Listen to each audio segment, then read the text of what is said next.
আসসালামু আলাইকুম প্রিয় শিক্ষার্থীরা, তোমরা যারা আজকের ক্লাসটি দেখছো তোমাদেরকে স্কুল অফ এক্সেলেন্সের পক্ষ থেকে শুভেচ্ছা জানাচ্ছি। তোমাদের সাথে আছি আমি মোহাম্মদ ইয়াসিন শেখ, পড়াশোনা করছি ঢাকা বিশ্ববিদ্যালয়ের ফিনান্স বিভাগে। তোমরা যারা একাদশ, দ্বাদশ এবং এইচএসসির শিক্ষার্থী আছো ব্যবসায় শিক্ষা বিভাগ থেকে, তোমাদের জন্য হিসাব বিজ্ঞানের আজকে প্রথম পত্রের অষ্টম অধ্যায় দৃশ্যমান ও অদৃশ্যমান সম্পদের হিসাব, যেটিকে আমরা বলে থাকি, কিন্তু অনেকেই তোমরা এই অধ্যায়টাকে সংক্ষেপে হয়তো অবচয় বলে থাকো, অবচয়ের অধ্যায় বলে থাকো। তো এই অবচয় বা দৃশ্যমান ও অদৃশ্যমান সম্পদের যে হিসাব, এই অধ্যায়টি নিয়ে আজকে আলোচনা করব। পূর্ণাঙ্গ ক্লাস হবে এটি। এখানে আমরা প্রথমে বেসিক থেকে আলোচনা শুরু করব, অ্যাডভান্স পর্যন্ত আলোচনা করে তোমাদের যা যা যা জানা দরকার এই ক্লাস সংক্রান্ত, অর্থাৎ এই অবচয়ের পদ্ধতি, অবচয়ের প্রকারভেদ, কী কী স্থায়ী সম্পদ আছে, স্থায়ী সম্পদ কয় প্রকার এবং কিভাবে আমরা অবচয়গুলো নির্ধারণ করতে পারি, এগুলো সবই আমরা বিস্তারিত জানবো। পাশাপাশি আমরা কয়েকটি সৃজনশীল সমাধান করব এবং সর্বশেষ আমরা এমসিকিউ সমাধানের মাধ্যমে এই পূর্ণাঙ্গ একটি ক্লাসের মাধ্যমে এই চ্যাপ্টারটি শেষ করব ইনশাল্লাহ। তো তোমরা যারা ক্লাসে দেখছো মনোযোগ দিয়ে দেখো। যে কোনো ধরনের এই ক্লাস করার পরেও যদি তোমাদের কোনো সমস্যা থাকে আমাদেরকে জানাতে পারো কমেন্টে, আমরা সেগুলো সলভ করে দেওয়ার চেষ্টা করব বা আনসার করার চেষ্টা করব। আর আজকের ক্লাসটি মনোযোগ দিয়ে দেখার চেষ্টা করো। ইনশাল্লাহ এই ক্লাসটি করার পর তোমাদের এই চ্যাপ্টার সংক্রান্ত কোনো কনফিউশন ইনশাল্লাহ থাকবে না। তো আমরা আর কথা না বাড়িয়ে আমাদের এই ক্লাসটি শুরু করছি। তো শুরুতেই আমরা দেখতে পাচ্ছি, দেখো কি রয়েছে, স্থায়ী সম্পত্তি বা প্লান্ট সম্পত্তি। স্থায়ী সম্পত্তিকে আমরা প্লান্ট সম্পত্তিও বলতে পারি। তো এই স্থায়ী সম্পত্তি বা প্লান্ট সম্পত্তি আসলে কি? দেখো, একটি স্থায়ী সম্পত্তি ক্রয়ের জন্য এটি ব্যবহার উপযোগী করার জন্য যত টাকা ব্যয় হয় তার সমষ্টিকে উক্ত সম্পত্তির ব্যয় মূল্য বা অর্জন মূল্য হিসেবে বিবেচনা করা হয়। তাহলে আমরা বলতে পারি একটি সম্পদ যদি আমরা ক্রয় করে থাকি বা ক্রয় করি, সেটি ব্যবহার উপযোগী হওয়া পর্যন্ত যাবতীয় ব্যয় হচ্ছে ওই সম্পদের ক্রয় মূল্য বা অর্জন মূল্য। এখানে আরও একটি বিষয় আমাদের খেয়াল রাখতে হবে, আমরা স্থায়ী সম্পদ সবসময় ঐতিহাসিক মূল্যনীতি অনুযায়ী অর্জন মূল্যে দেখাই। ওই সম্পদটি ক্রয় করতে আমাদের যে টাকা ব্যয় হয়েছে, অর্থাৎ পুরোপুরি অর্জন করতে মানে ব্যবহার উপযোগী করা পর্যন্ত যত টাকা ব্যয় হয়েছে সেটিকেই আমরা অর্জন মূল্য বলবো। এরপরে দেখো, যেমন যন্ত্রপাতির ক্রয় মূল্য, পরিবহন ব্যয় এবং সংস্থাপন ব্যয় সমষ্টি হলো উক্ত যন্ত্রপাতির অর্জন মূল্য। তাহলে দেখো, যন্ত্রপাতি আমি ক্রয় করেছি, ওই যন্ত্রপাতি ব্যবহার না করা পর্যন্ত মানে ব্যবহার শুরু করার পূর্ব পর্যন্ত যাবতীয় ব্যয় ওই যন্ত্রপাতির সাথে যোগ হবে, আর এই যোগফল বা এই সমষ্টি হচ্ছে আমাদের ওই সম্পত্তির অর্জন মূল্য। তো এই পর্যন্ত আশা করি তোমরা বুঝতে পেরেছো। এরপর দেখো বলছে, ভূমি উৎপাদনের প্লান্ট বা অফিসের দালান কোঠার জন্য ভূমি ব্যবহারের প্রয়োজন হয়। ভূমির অর্জন মূল্যের মধ্যে ক্রয় মূল্য, রেজিস্ট্রেশন খরচ, দেখো ক্রয় মূল্যের পাশাপাশি রেজিস্ট্রেশন ও আইনজীবীর ফি, দালালের কমিশন, বকেয়া সম্পত্তির কর ও খাজনা, তাহলে এগুলো হচ্ছে আমাদের কি হবে, ভূমির মূল্যের সাথে যোগ হবে। তাহলে ভূমিকে যেহেতু আমরা অর্জন মূল্যে দেখাবো, তো এই ভূমির সাথে আমাদের এই যে আইনি খরচ, রেজিস্ট্রেশন খরচ, দালাল থাকলে তাদের খরচ ও কমিশন, এই সব বিষয়গুলো আমাদেরকে যোগ করতে হবে। পাশাপাশি ধরো একটা ভূমি কিনলা, ওখানে ধরো একটা পুরাতন বিল্ডিং আছে, তুমি কারখানা দিবা, তো ওই বিল্ডিংটা যদি আমাদের সরাতে হয় সেটির জন্য যে ব্যয় হবে সেটি আমাদের কি হবে, এই ভূমির সাথে যুক্ত হয়ে আমাদের ভূমির মূল্য নির্ধারিত হবে। এবং ওখানে যদি কোনো কিছু থাকে, কোনো সম্পদ থাকে, সেটা যদি আমরা বিক্রি করে কিছু পাই, সেক্ষেত্রে আমাদের ব্যয়টা কমে যাবে, সেই পরিমাণ কমে যাবে। তো এই ছিল আমাদের ভূমি সংক্রান্ত বিষয়। আমরা এক্সাম্পলের মাধ্যমে দেখব আসলে কি হয় ভূমি বা স্থায়ী সম্পত্তির ভিতরে আমরা কিভাবে অর্জন মূল্য নির্ণয় করতে পারি। তো দেখো, প্রথমে বলছে 50,000 টাকায় কৃত একটি ভূমির উপর একটি পুরাতন গুদামঘর রয়েছে। একটি আমরা ভূমি কিনেছি যার উপরে একটি পুরাতন গুদামঘর রয়েছে। গুদামঘরটি অপসারণের জন্য 5,000 টাকা ব্যয় হয় এবং ভগ্নাবশেষ মালামাল বিক্রয় করে 1,000 টাকা পাওয়া যায়। তাহলে দেখো, আমরা ওই যে গুদামঘরটি অপসারণ করার জন্য আমাদের 5,000 টাকা ব্যয় হয়েছে, পাশাপাশি ওখানে যে সম্পদগুলো বা স্ক্র্যাপ বা ভগ্নাবশেষ জিনিসগুলো ছিল সেগুলো বিক্রি করে আমরা 1,000 টাকা পেয়েছি। অর্থাৎ এই যে 1,000 টাকা, এটি আমাদের কি করেছে, ব্যয় হ্রাস করেছে। তো আমরা ব্যয় থেকে এইটুকু বিয়োগ দিয়ে দিব। এরপর দেখো, এছাড়া আইনজীবীর ফি বাবদ 500 টাকা এবং দালালের কমিশন বাবদ 3,000 টাকা খরচ হয়েছে। তাহলে এগুলো আমাদের খরচ, তাহলে এটাও আমাদের কি ওই ক্রয় মূল্যের সাথে যোগ করতে হবে। এগুলো আমাদের কি করতে হবে, যোগ করতে হবে। এখন বলছে এক্ষেত্রে ভূমির অর্জন মূল্য কত হবে। তাহলে আমাদের যে খরচগুলো হয়েছে ভূমি ব্যবহার উপযোগী করার পূর্ব পর্যন্ত, ততগুলো আমরা যোগ করব এবং ওখান থেকে যদি কোনো অবশিষ্ট সম্পদ বা স্ক্র্যাপ বা ভগ্নাবশেষ সম্পদ যদি বিক্রি করে কোনো কিছু পাই, সেক্ষেত্রে সেটা আমরা ওই ব্যয় থেকে বাদ দিয়ে দেখাবো যে ব্যয় হ্রাস হয়েছে আমাদের 1,000 টাকা। একটু আগে আমি তোমাদেরকে বলছিলাম। তো আমরা দেখো, জমি কিনেছি 50,000 টাকা দিয়ে, তো এই 50,000 টাকা আমরা লিখলাম। এর পাশাপাশি দেখো, আমাদের গুদামঘরটি অপসারণের জন্য 5,000 টাকা ব্যয় হয়েছে, সেটি আমরা যোগ করব এরপরে দেখো আমরা স্ক্র্যাপ বিক্রি করে 1,000 টাকা পেয়েছি, তো এটা আমরা ব্যয় হ্রাস করেছে, এজন্য ব্যয় থেকে মাইনাস করলাম। এরপরে দেখো আমাদের আরও খরচ হয়েছে 500 এবং 3,000 টাকা। আরও খরচ হয়েছে কত? 500 যোগ 3,000 টাকা। ওকে, এখন এই যোগ বিয়োগ করে যেটি হবে সেটাই হবে আমার ভূমির মূল্য। তাহলে এখন যোগ বিয়োগ ফল যেটি আমরা পাবো সেটাই হবে আমাদের ভূমির মূল্য, ভূমির ক্রয় মূল্য। এবং আমরা ঐতিহাসিক মূল্যনীতি অনুযায়ী স্থায়ী সম্পদকে কোন মূল্যে দেখাই? ক্রয় মূল্যে দেখাই। তো দেখো এই যে আমাদের সবগুলো যোগ বিয়োগ ফল আসলে কত হচ্ছে? 5,000 যোগ 50,000 হচ্ছে 55,000 বাদ 1,000, তাহলে 54,500 এবং হচ্ছে 3,000, তাহলে 57,500 টাকা হচ্ছে আমাদের ভূমি বাবদ ব্যয় দেখাতে হবে। 57,000 কত টাকা? 500 টাকা। 57,500 টাকা। তাহলে আমাদের ভূমি বাবদ ব্যয় হলো 57,500 টাকা। আশা করি এতটুকু অংশ তোমরা সবাই বুঝতে পেরেছো। এরপরে আমরা দেখো স্থায়ী সম্পদকে আমরা কয় ভাগে ভাগ করতে পারি, বা এই স্থায়ী সম্পদগুলোকে ভাগ করার পর কোনটার অন্তর্ভুক্ত কি হবে সেটা আমরা জানতে পারবো এখান থেকে। তো দেখো এখানে আমরা বলছি যে স্থায়ী সম্পদের প্রকারভেদ। তো এই স্থায়ী সম্পদ মূলত 3 প্রকার। স্থায়ী সম্পদ মূলত কত প্রকার? 3 প্রকার। স্থায়ী সম্পদকে আমরা 3 ভাগে ভাগ করতে পারি। কত ভাগে ভাগ করতে পারি? 3 প্রকার। যার একটি হচ্ছে আমাদের দৃশ্যমান সম্পদ, আরেকটি রয়েছে অদৃশ্যমান স্থায়ী সম্পদ, এবং আরেকটি রয়েছে আমাদের প্রাকৃতিক সম্পদ। তাহলে এই 3 প্রকার হচ্ছে আমাদের স্থায়ী সম্পদের প্রকারভেদ বা শ্রেণীবিভাগ। এখন দৃশ্যমান স্থায়ী সম্পদের ভিতর কোনগুলো যাবে একটু খেয়াল করো। দৃশ্যমানের মধ্যে আমরা ভূমি বা ভূমির উন্নয়ন রাখতে পারি, দালান কোঠা এবং যন্ত্রপাতি বা হচ্ছে সরঞ্জাম। এই তিনটি হচ্ছে আমাদের কি? স্থায়ী দৃশ্যমান সম্পদ, স্থায়ী এবং দৃশ্যমান সম্পদ। তাহলে আমাদের ভূমি বা ভূমির উন্নয়ন, দালান কোঠা এবং যন্ত্রপাতি হচ্ছে আমাদের স্থায়ী এবং দৃশ্যমান সম্পদ। এরপর দেখো আমরা যদি অদৃশ্যমানে যাই, অদৃশ্যমান স্থায়ী সম্পদে যাই, সেক্ষেত্রে আমরা সুনাম বলতে পারি, ট্রেডমার্ক, পেটেন্ট বলতে পারি এবং কপিরাইটের কথা বলতে পারি। তাহলে আমাদের অদৃশ্যমান স্থায়ী সম্পদ কোনগুলো? সুনাম, ট্রেডমার্ক, পেটেন্ট, কপিরাইট। এরপরে রয়েছে দেখো আমাদের প্রাকৃতিক সম্পদ। প্রাকৃতিক সম্পদের মধ্যে রয়েছে কয়লা খনি, তেল ক্ষেত্র বা গ্যাস কূপ এবং প্রাকৃতিক অঞ্চল। এখন আমরা যে এই অধ্যায়টিকে সংক্ষেপে অবচয় বলি, যে কথাটা মূলত ভুল, এর কারণ আমরা প্রত্যেকটি স্থায়ী সম্পদের ক্ষেত্রে কিন্তু অবচয় নির্ণয় করতে পারি না। এই যে আমরা সম্পদকে 3 ভাগে ভাগ করলাম, এই 3টা ভাগে ভাগ করার আরও একটা উদ্দেশ্য বা কারণ হলো যে এই কোনটার ক্ষেত্রে কোন ধরনের ব্যয় প্রক্রিয়া সংগঠিত হয় সেটি আমরা একটু দেখব। তো এই যে দেখো প্রথমে আমরা যে দৃশ্যমান স্থায়ী সম্পদ লিখেছি, এটার জন্য আমরা অবচয় নির্ণয় করি। কি করি? অবচয় নির্ধারণ করি। তাহলে এই যে দৃশ্যমান স্থায়ী সম্পদের ব্যয় বন্টন প্রক্রিয়াকে আমরা বলি অবচয়। তাহলে দৃশ্যমান স্থায়ী সম্পদের ব্যয় বন্টন প্রক্রিয়াকে আমরা কি বলি? অবচয় বলি। এরপরে দেখো অদৃশ্যমান স্থায়ী সম্পদ যেটি রয়েছে এটির ব্যয় বন্টন প্রক্রিয়া। তাহলে অদৃশ্যমান স্থায়ী সম্পদের ব্যয় বন্টন প্রক্রিয়াকে আমরা বলি অবলোপন। তাহলে সুনাম, ট্রেডমার্ক, পেটেন্ট, কপিরাইট এগুলোর ক্ষেত্রে আমরা অবচয় করতে পারি না, অবচয় ধার্য করতে পারি না, আমরা করি অবলোপন। আমরা কি করি? অবলোপন করি, অবলোপন করি। তাহলে আমি একটু লিখে দিই অবলোপন। ওকে, এরপরে দেখো এরপরে যেটি রয়েছে প্রাকৃতিক সম্পদ। দেখো প্রাকৃতিক সম্পদের ক্ষেত্রে আমরা অবচয়, অবলোপন কোনোটিই করতে পারি না। এটার জন্য আরেকটা নাম রয়েছে যেটিকে আমরা বলি নিঃশেষকরণ বা শূন্যীকরণ। কি বলি? নিঃশেষকরণ বা শূন্যীকরণ। নিঃশেষকরণ, নিঃশেষকরণ বা শূন্যীকরণ প্রক্রিয়া। নিঃশেষকরণ বা কি? শূন্যীকরণ প্রক্রিয়া। তাহলে দেখো আমরা যেমন প্রাকৃতিক সম্পদ আমরা কখনো অবচয় বা প্রাকৃতিক সম্পদ কতটুকু আছে আমরা জানি না, একটা সময় শেষ হয়ে যাবে। তো এজন্য আমাদের এটার ব্যয় বন্টন প্রক্রিয়া হচ্ছে নিঃশেষকরণ বা শূন্যীকরণ হিসেবে আসে। আর অদৃশ্যমান সম্পদগুলোর ক্ষেত্রে আমরা কি করি? অবলোপন করি। আর দৃশ্যমানের ক্ষেত্রে আমরা অবচয় নির্ধারণ করি। আশা করি তোমরা সবাই বুঝতে পেরেছো। অবচয় বলে আমাদের শুধুমাত্র স্থায়ী সম্পদকে অবচয় নির্ধারণের মাধ্যমে যে আমরা ব্যয় বন্টন করি এমন নয়, বরং 3টি প্রকারভেদ আছে এবং 3টি প্রকারভেদের ক্ষেত্রে 3টির ব্যয় বন্টন প্রক্রিয়া ভিন্ন নামে এবং ভিন্ন পদ্ধতিতে করা হয়। এরপরে দেখো, এরপরে বলছে অবচয়। এখন আমরা এই যে প্রথমে দৃশ্যমান সম্পদের কথা যেটি বলছিলাম, যেটিকে আমরা বলছিলাম অবচয়, তো এই অবচয় সম্পর্কে জানবো। দেখো দৃশ্যমান স্থায়ী সম্পত্তির অর্জন মূল্যকে উক্ত সম্পত্তির ব্যবহারিক জীবনকালের মধ্যে ব্যয় হিসেবে বন্টন করার প্রক্রিয়াকে কাকে বলা হয়? বন্টন করার প্রক্রিয়াকে বলা হয় অবচয়। তাহলে দেখো ব্যবহারিক জীবনকালের মধ্যে স্থায়ী সম্পদকে ব্যয় হিসেবে বন্টন করার প্রক্রিয়াকে মূলত আমরা কি বলতে পারি? অবচয়। তাহলে দৃশ্যমান স্থায়ী সম্পদের ব্যয় বন্টন প্রক্রিয়াকে আমরা বলি অবচয়। এবার দেখো চলমান প্রতিষ্ঠান ধারণা, এখানে কয়েকটি কথা বলছে, একটু খেয়াল করতে হবে।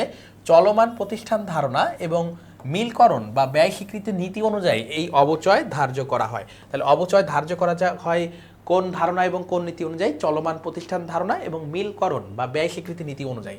এরপরে দেখো বলছে যে অবচয় স্থায়ী সম্পত্তির মূল্যায়ন প্রক্রিয়া নয়। তাহলে দেখো এই কথাটা একটু খেয়াল করো।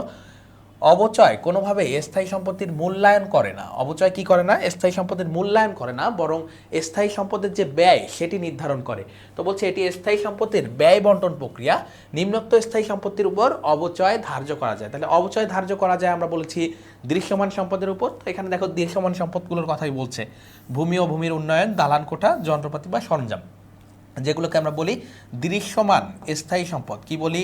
দৃশ্যমান স্থায়ী সম্পদ, দৃশ্যমান স্থায়ী সম্পদ, দৃশ্যমান স্থায়ী সম্পদ। ওকে, তো দৃশ্যমান স্থায়ী সম্পদের উপর আমরা কি ধার্য করি? অবচয় ধার্য করি, অবচয় ধার্য করি।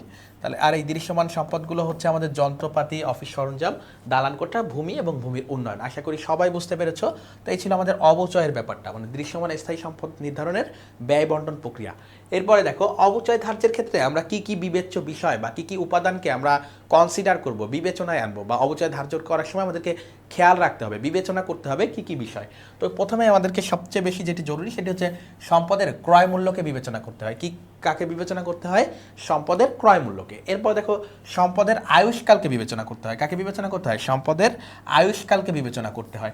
এরপরে ভগ্নাবশেষ মূল্য, অর্থাৎ সম্পদ ব্যবহার শেষে বা একেবারে শেষ মুহূর্তে এসে ব্যবহারিক জীবনকাল শেষ হওয়ার পর এটা থেকে কতটুকু অর্থ ফেরত পাওয়া যাবে বিক্রি করে, অর্থাৎ একেবারে শেষ বা স্ক্র্যাপ মূল্য কত। এটাকে আমরা যদি আলাদাভাবে লিখি তাহলে আমরা বলতে পারি স্ক্র্যাপ ভ্যালু। কি বলা হয় মাঝে মাঝে? Scrap value, scrap value, scrap value বা স্ক্র্যাপ মূল্য, অর্থাৎ সম্পত্তি ব্যবহারের পরে যে মূল্য পাওয়া যায়। এবার দেখো অবচয়যোগ্য ব্যয়, আরেকটি বিষয় রয়েছে অবচয়যোগ্য ব্যয়। তো এই অবচয়যোগ্য ব্যয়ের একটা সূত্র আছে, সেটিও আমাদেরকে দেখতে হবে এমসিকিউ এর জন্য। এবার দেখো অবচয় নির্ধারণের পদ্ধতি, অর্থাৎ কোন পদ্ধতিতে আমরা অবচয় নির্ধারণ করব। এই অবচয় পদ্ধতি হতে পারে সরলরৈখিক, হতে পারে কি হতে পারে? সরলরৈখিক পদ্ধতি হতে পারে। তারপরে কি হতে পারে? সরলরৈখিক পদ্ধতি হতে পারে। ক্রমহ্রাসমান জের পদ্ধতি হতে পারে। কি হতে পারে? ক্রমহ্রাসমান জের পদ্ধতি হতে পারে, ক্রমহ্রাসমান জের পদ্ধতি। এরপরে কি হতে পারে? উৎপাদন একক পদ্ধতি হতে পারে, উৎপাদন একক বা কর্মঘণ্টা পদ্ধতি হতে পারে, উৎপাদন একক পদ্ধতি হতে পারে। তারপরে আর কি হতে পারে? বর্ষ সংখ্যার সমষ্টি পদ্ধতি হতে পারে, বর্ষ সংখ্যার সমষ্টি পদ্ধতি হতে পারে। ওকে, তো এই পদ্ধতিগুলোর দিকে আমাদেরকে খেয়াল রাখবে। যে আমরা চাইলেই এক এক বছর এক এক রকমের পদ্ধতি ব্যবহার করতে পারি না, বরং আমরা একটি বছরে বা হিসাবকালের শুরুতে যে পদ্ধতি দিয়ে আমরা শুরু করি, এর পরের বছরগুলোতেও সেই পদ্ধতিতেই আমাদেরকে আগাতে হয়। তো এজন্য আমাদের অবচয় নির্ধারণ পদ্ধতি অত্যন্ত সতর্কতার সাথে গ্রহণ করতে হবে বা সিলেক্ট করতে হবে। তো এই ছিল আমাদের অবচয় নির্ণয়ের ক্ষেত্রে বিবেচ্য বিষয়সমূহ। আশা করি বুঝতে পেরেছ। আমরা পরবর্তী স্লাইডে চলে যাচ্ছি। তো দেখো পরবর্তী স্লাইডে কি রয়েছে? অবচয় ধার্যের পদ্ধতি। একটু আগে বলছিলাম যে অবচয় ধার্যের পদ্ধতিগুলো তোমাকে আমি লিখে দিয়েছি। তো এই অবচয় ধার্যের পদ্ধতির শুরুটা আমরা করছি সরলরৈখিক পদ্ধতি দিয়ে। সরলরৈখিক পদ্ধতিতে কিভাবে আমরা অবচয় নির্ণয় করতে পারি? তো দেখো বলছে সরলরৈখিক পদ্ধতিতে প্রত্যেক বছরের অবচয় সমান হয়। অত্যন্ত গুরুত্বপূর্ণ একটি লাইন। বলছে সরলরৈখিক পদ্ধতিতে প্রতি বছর অবচয় কেমন হয়? সমান হয়। প্রতি বছরের অবচয় হয় সমান, অর্থাৎ আমার প্রথম বছরের যে অবচয় হবে, সম্পত্তিটি যদি আমি 10 বছর পর্যন্ত ব্যবহার করি, তো 10ম বছরেও সেম অবচয় হবে বা একই অ্যামাউন্টের অবচয় হবে। এরপর দেখো মূল প্রশ্নে যদি আয়ুষ্কাল দেওয়া থাকে তাহলে আমরা কিভাবে অবচয় নির্ণয় করি? তো যদি সরলরৈখিক পদ্ধতির ক্ষেত্রে আয়ুষ্কাল দেওয়া থাকলে আমরা এই সূত্রের মাধ্যমে, এই যে সূত্র 1, এই সূত্রের মাধ্যমে আমরা অবচয় নির্ধারণ করতে পারি। এই সূত্র কি বলছে? বার্ষিক অবচয় সমান, এখানে সরলরৈখিক পদ্ধতি করাচ্ছি এজন্য আলাদাভাবে আবার সরলরৈখিক লিখি নাই। তো এটি সরলরৈখিক পদ্ধতিতে বার্ষিক অবচয় সমান ক্রয় মূল্য মাইনাস ভগ্নাবশেষ মূল্য, ক্রয় মূল্য মাইনাস কি? ভগ্নাবশেষ মূল্য ডিভাইডেড বাই আয়ুষ্কাল। তাহলে ক্রয় মূল্য মাইনাস ভগ্নাবশেষ মূল্য ডিভাইডেড বাই আয়ুষ্কাল হচ্ছে আমাদের সরলরৈখিক পদ্ধতিতে অবচয় নির্ণয়ের সূত্র। এই সূত্রগুলো একটু আত্মস্থ করার চেষ্টা করতে হবে, কারণ আমাদের সূত্র তো কখনোই দিয়ে দিবে না, তো সূত্র তোমাকে মুখস্থ করেই যেতে হবে। এবার দেখো অবচয়যোগ্য মূল্য। এখন এই যে তোমরা যে এই অংশটা দেখতে পাচ্ছ সূত্রের, ক্রয় মূল্য মাইনাস ভগ্নাবশেষ মূল্য, এই অংশটুকে আমরা বলতে পারি অবচয়যোগ্য মূল্য। কি বলতে পারি? অবচয়যোগ্য মূল্য, অবচয়যোগ্য মূল্য। তাহলে অবচয়যোগ্য মূল্য ডিভাইডেড বাই আয়ুষ্কালও কিন্তু বলতে পারো। সরলরৈখিক পদ্ধতিতে অবচয় সমান সমান অবচয়যোগ্য মূল্য ডিভাইডেড বাই আয়ুষ্কাল। এই অবচয়যোগ্য মূল্যকে ভাঙলে হয় ক্রয় মূল্য মাইনাস ভগ্নাবশেষ মূল্য। সেটি আমি এখানে মূলত লিখেছি অবচয়যোগ্য মূল্য ইকুয়াল টু ক্রয় মূল্য মাইনাস ভগ্নাবশেষ মূল্য। এরপর দেখো, প্রশ্ন যদি অবচয় ধার্যের কোনো পদ্ধতির উল্লেখ না থাকে, কখনো যদি দেখো যে কোনো প্রশ্নে অবচয় পদ্ধতির কথা উল্লেখ নেই, তাহলে ধরে নিবা এটা সরলরৈখিক পদ্ধতিতে করতে হবে। তাহলে প্রশ্নে যদি কখনো সরলরৈখিক পদ্ধতি বা ক্রমহ্রাসমান জের পদ্ধতি বা কোনো পদ্ধতির কথাই উল্লেখ না থাকে, সেক্ষেত্রে আমরা সরলরৈখিক পদ্ধতিতে অবচয় নির্ণয় করব। এরপরে দেখো, আমরা প্রশ্নে যদি অবচয়ের হার দেওয়া থাকে তাহলে আমরা সূত্র 1 দেখলাম, যদি আয়ুষ্কাল দেওয়া থাকে তাহলে আমরা এই ফর্মুলায় আগাবো। আর যদি প্রশ্নে অবচয়ের হার দেওয়া থাকে, প্রশ্নে যদি কি থাকে, অবচয়ের হার দেওয়া থাকে সরলরৈখিকের ক্ষেত্রে, সেক্ষেত্রে আমাদের ফর্মুলা কি হবে? সেক্ষেত্রে আমাদের ফর্মুলা হবে বার্ষিক অবচয় সমান সমান ক্রয় মূল্য মাইনাস ভগ্নাবশেষ মূল্য গুণ হার। তাহলে আমরা হার দিয়ে যদি অবচয়যোগ্য মূল্যকে বা ক্রয় মূল্য মাইনাস ভগ্নাবশেষ মূল্যকে আমরা যদি গুণ করি, তাহলে কিন্তু আমরা বার্ষিক অবচয় পেয়ে যাব। তো এই যে ক্রয় মূল্য মাইনাস ভগ্নাবশেষ মূল্যকে আমরা বলি অবচয়যোগ্য মূল্য। আচ্ছা, এরপর সূত্র 3-এ দেখো, আমাদের অন্যান্য জিনিসও অনেক সময় বের করতে আসে। কখনো বলে বই মূল্য কত, কতক্ষণ বলে পুঞ্জীভূত অবচয় কত, কখনো লাভ বা ক্ষতি নির্ণয় করতে আসতে পারে। এর জন্য আমাদেরকে আরও কয়েকটি সূত্র জানতে হবে। সূত্র 3-এ আমি বলছি যে পুঞ্জীভূত অবচয় সমান সমান বার্ষিক অবচয় গুণ ব্যবহৃত বছর। তোমাকে যদি বলে তৃতীয় বছর শেষে পুঞ্জীভূত অবচয় কত, তৃতীয় বছর শেষে পুঞ্জীভূত অবচয় কত, তাহলে ধরো তোমার বার্ষিক অবচয় হইলো 20,000 টাকা। কত হলো? 20,000। আর তৃতীয় বছরের কথা বলেছি, তাহলে 3 দিয়ে গুণ, তার মানে তোমার অ্যান্সার হবে 60,000 টাকা। এরপর দেখো, বলছে বর্তমান মূল্য বা বই মূল্য কত। বর্তমান মূল্য, বই মূল্য, আরও একটি নাম রয়েছে, এটিকে আমরা বলি পুস্তক মূল্য। কি কোন মূল্য বলি? পুস্তক মূল্য। অনেক সময় বুক ভ্যালুও বলা হয়, ইংলিশে বলা হয় বুক ভ্যালু। কি বলা হয়? Book value, book value. ওকে, তো এই যে বর্তমান মূল্য, বহি মূল্য, বই মূল্য, বুক ভ্যালু, পুস্তক মূল্য, এটি সূত্র হচ্ছে ক্রয় মূল্য মাইনাস পুঞ্জীভূত অবচয়। তাহলে ক্রয় মূল্য ধরো তোমার ছিল 1 লক্ষ টাকা, 1 লক্ষ টাকা। এখন ধরো 3 বছর শেষে তুমি এই যে আমরা 60,000 বের করছি, এটা যদি মাইনাস করে দিই তাহলে আমরা বই মূল্য বা বুক ভ্যালু পাই। তাহলে আমরা কি পাই? বুক ভ্যালু বা বই মূল্য পাই 40,000 টাকা। কত টাকা? 40,000 টাকা। এরপর দেখো বিক্রয় মূল্য। বিক্রয় মূল্যের ক্ষেত্রে আমাদের কি হয়? বর্তমান মূল্য বা বই মূল্য যোগ মুনাফা। যদি আমি লাভে বিক্রি করি তাহলে আমার মুনাফা যোগ হবে, যদি ক্ষতিতে বিক্রি করি তাহলে ক্ষতিটা মাইনাস হবে। তো ধরো এই সম্পত্তি আমরা হচ্ছে 10,000 টাকা লাভে বিক্রি করতে চাই, তাহলে আমাদের বিক্রয় মূল্য কত হওয়া উচিত? 40,000 যোগ 10,000 টাকা মুনাফা। তাহলে আমাদের বিক্রয় মূল্য হওয়া উচিত 50,000 টাকা। কত হওয়া উচিত? 50,000 টাকা। আশা করি বুঝতে পেরেছো। তো এই সহজ সূত্রগুলো তোমাদেরকে একটু আত্মস্থ করতে হবে সরলরৈখিক পদ্ধতিতে অঙ্ক সমাধানের জন্য। তো এরপরে আমরা দেখো উদাহরণ রেখেছি তোমাদের জন্য। উদাহরণগুলো করলে আমরা যে প্রিভিয়াস 2টি স্লাইডে 5টি সূত্র পড়েছি, এই সূত্রগুলো কিভাবে অ্যাপ্লাই করা যায় সরলরৈখিক পদ্ধতির ক্ষেত্রে, সেগুলো আমরা একটু এখন দেখব উদাহরণের মাধ্যমে। তো বলছে একটি মেশিনের ক্রয় মূল্য, 1,20,000 টাকা, ভগ্নাবশেষ মূল্য 20,000 টাকা, আয়ুষ্কাল 10 বছর হলে বার্ষিক অবচয় কত। এখন তোমরা সবাই দেখেছো যে সরলরৈখিক পদ্ধতিতে এখন কোনো কিছু বলা নাই এখানে, তো সরলরৈখিক পদ্ধতিতে অবচয় নির্ণয় করতে হবে আমাদেরকে। তাহলে আমাদের সূত্র হচ্ছে ক্রয় মূল্য মাইনাস ভগ্নাবশেষ মূল্য। কি সূত্র?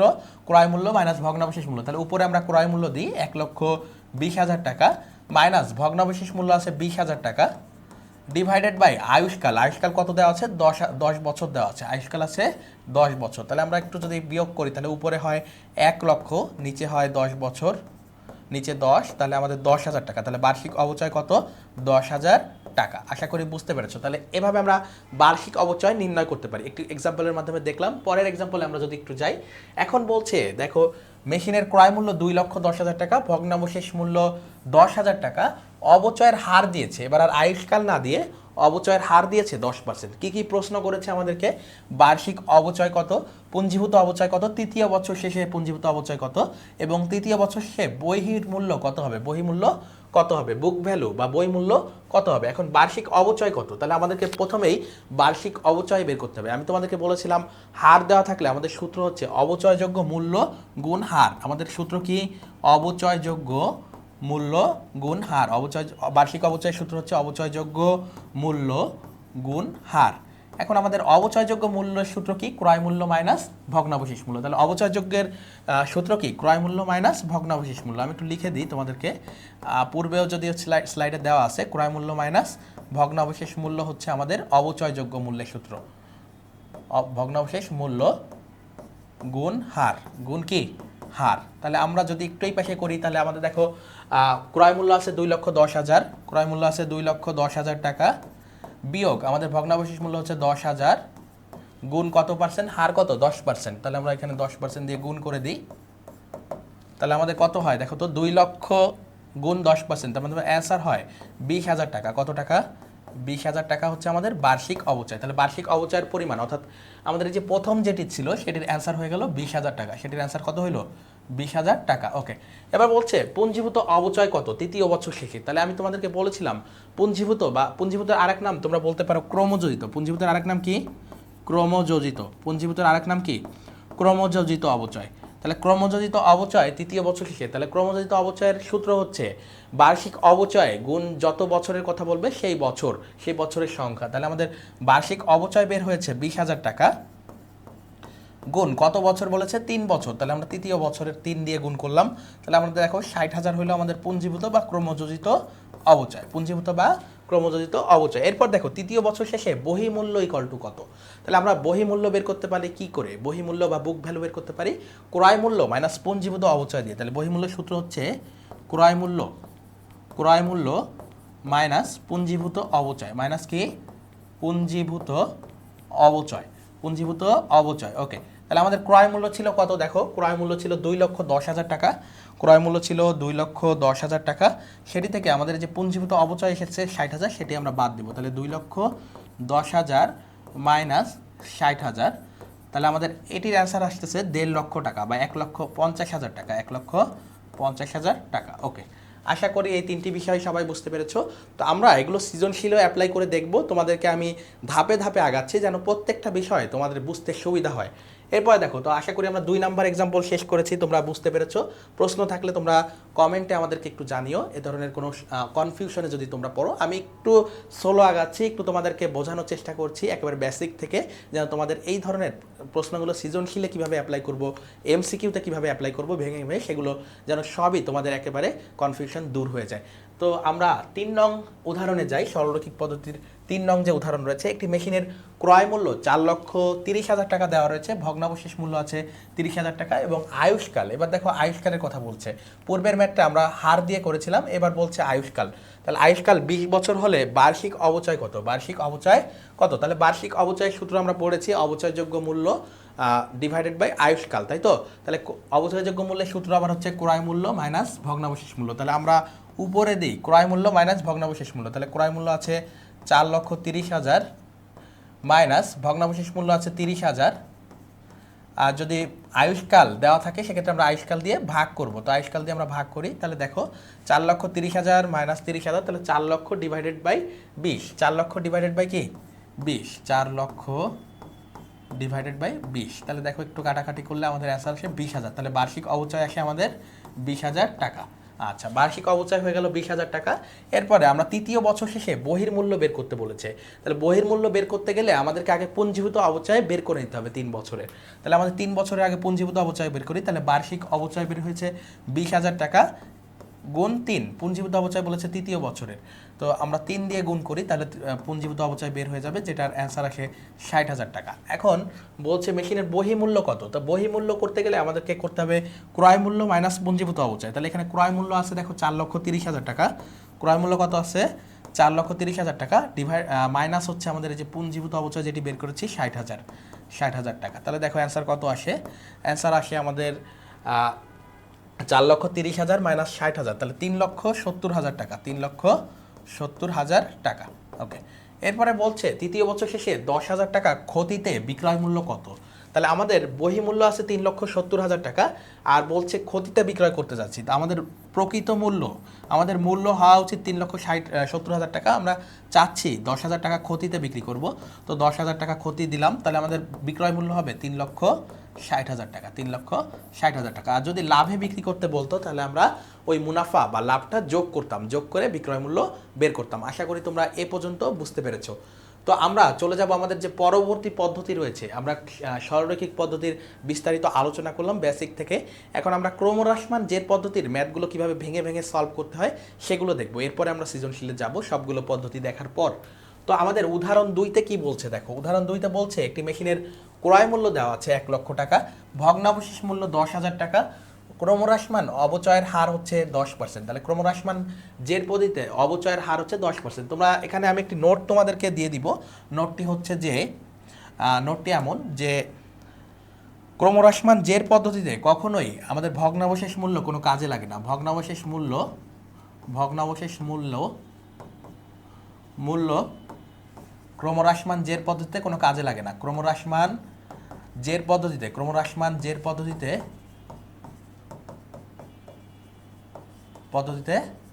কোনো কাজে লাগে না।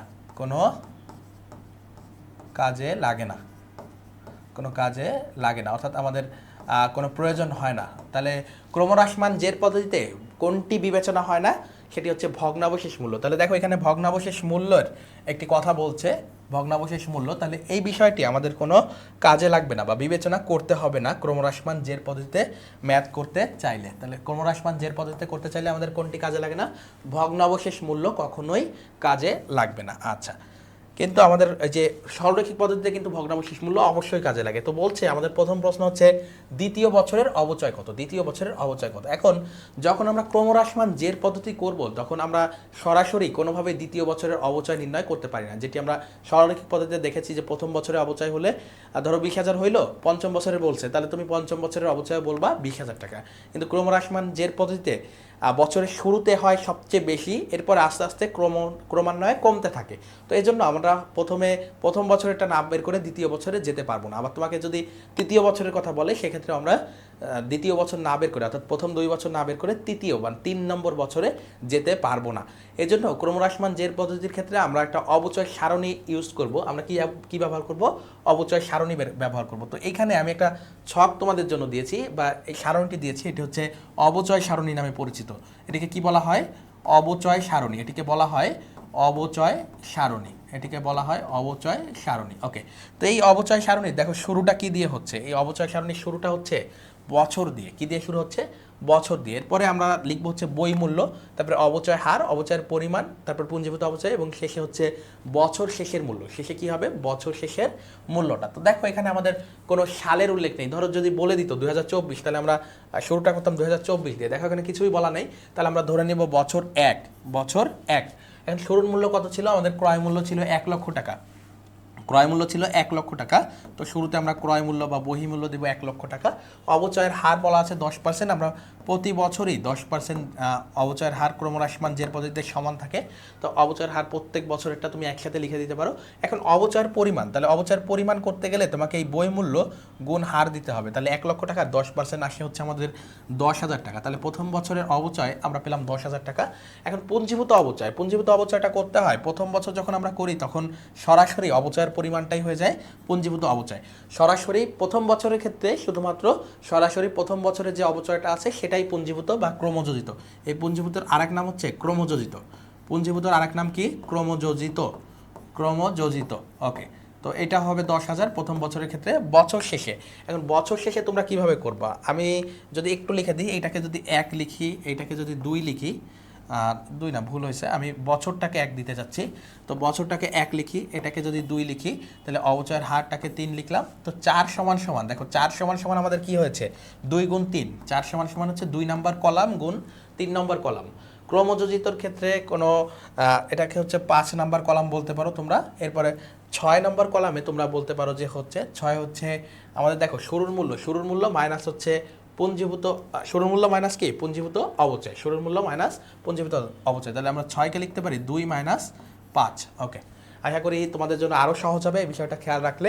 এরপরে দেখো আমরা পুঞ্জীভূত অবচয় তো লিখলাম, এখন বছর শেষের মূল্য হবে 2 মাইনাস 5। তাহলে আমাদের 2 অর্থাৎ 2 নম্বর কলামে আছে 1 লক্ষ টাকা, পুঞ্জীভূত অবচয় আছে 10,000 টাকা। তাহলে আমাদের বছর শেষের মূল্য হবে এই দুইটার মাইনাস, অর্থাৎ 1 লক্ষ মাইনাস 10,000। তাহলে আমাদের অ্যান্সার হয় 90,000, যেটি হচ্ছে আমাদের বছর শেষের মূল্য। তো এখানে আমরা 90,000 লিখব।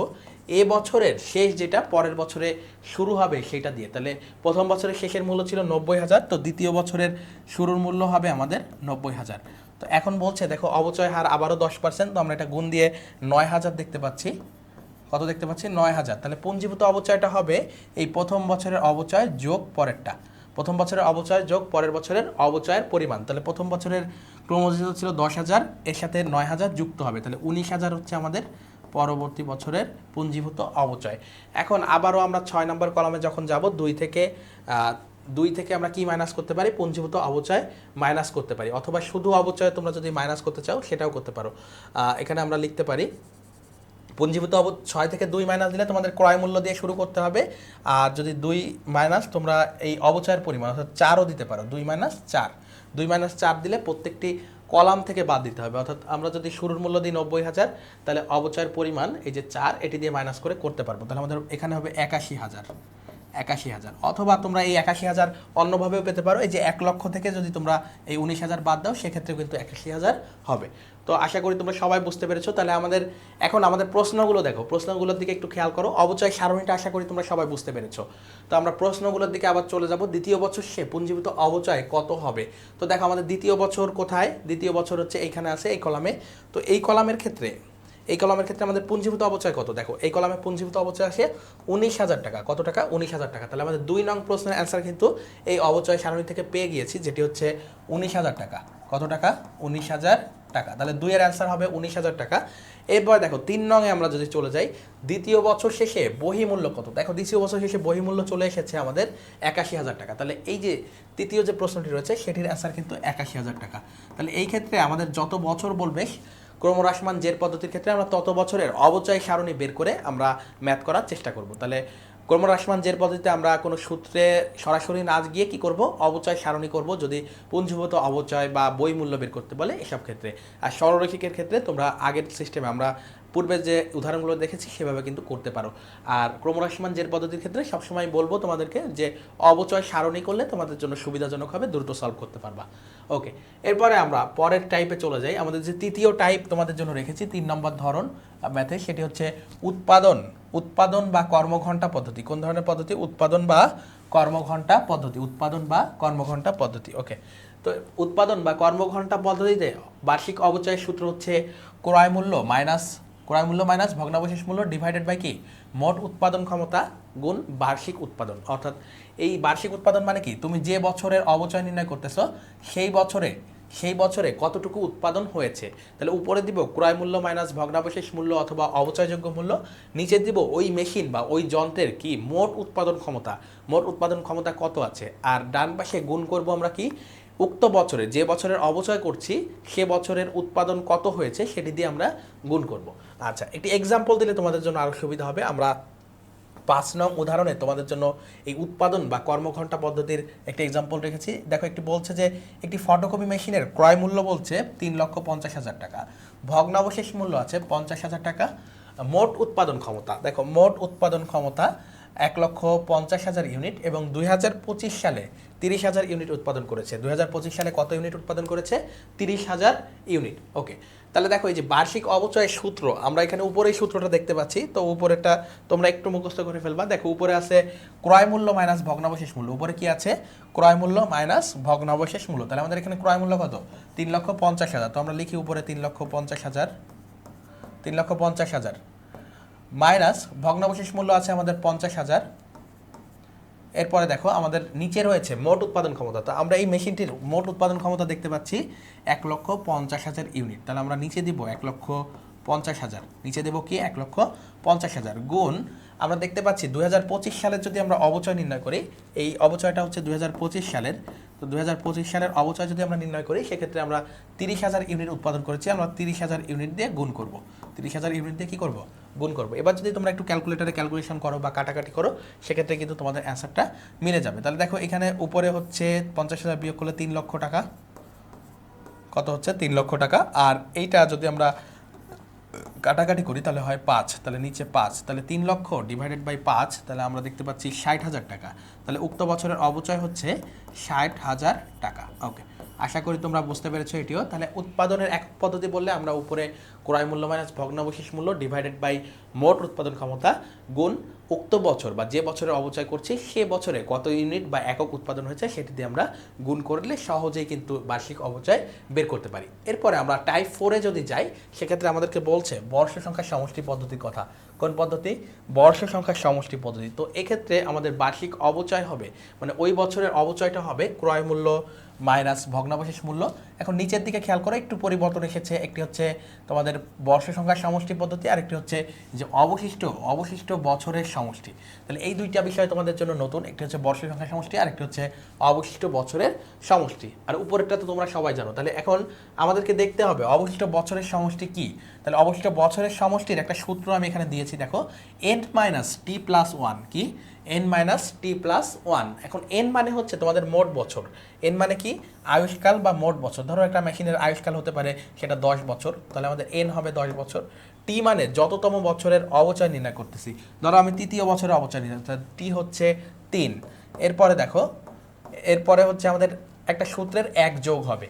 আর বর্ষ সংখ্যার সমষ্টি সূত্র মানে এই যে নিচে যেই বিষয়টা করা হচ্ছে, এটা সূত্র হচ্ছে n into n plus one by two, n into n plus one by two. তাহলে যদি তোমাদের যদি n মানে মোট আয়ুষ্কাল, ধরো একটা মেশিনের আয়ুষ্কাল আছে 10 বছর, সেক্ষেত্রে আমাদের n কত? 10। তাহলে আমরা লিখতে পারি 10 ইন্টু 10 যোগ 1 ডিভাইডেড বাই 2। তাহলে আমাদের দেখো উপরে হয় 10 আর এখানে 11, 10 আর 11 হচ্ছে গুণ করলে 110 ডিভাইডেড বাই 2, তার মানে 55। তাহলে বর্ষ সংখ্যার সমষ্টি হচ্ছে 55। তো এটা ছিল আমাদের হচ্ছে বেসিক সূত্রগুলো। তোমাদেরকে সূত্রগুলো একটু ভালো করে খেয়াল করতে হবে, যেহেতু এই বর্ষ সংখ্যার সমষ্টির সূত্রটা কি এবং অবশিষ্ট বছরের সমষ্টির সূত্রটা কি, এটা একটু তোমাদেরকে আলাদা করে মুখস্থ করতে হচ্ছে নতুন এই ফর্মুলার ক্ষেত্রে।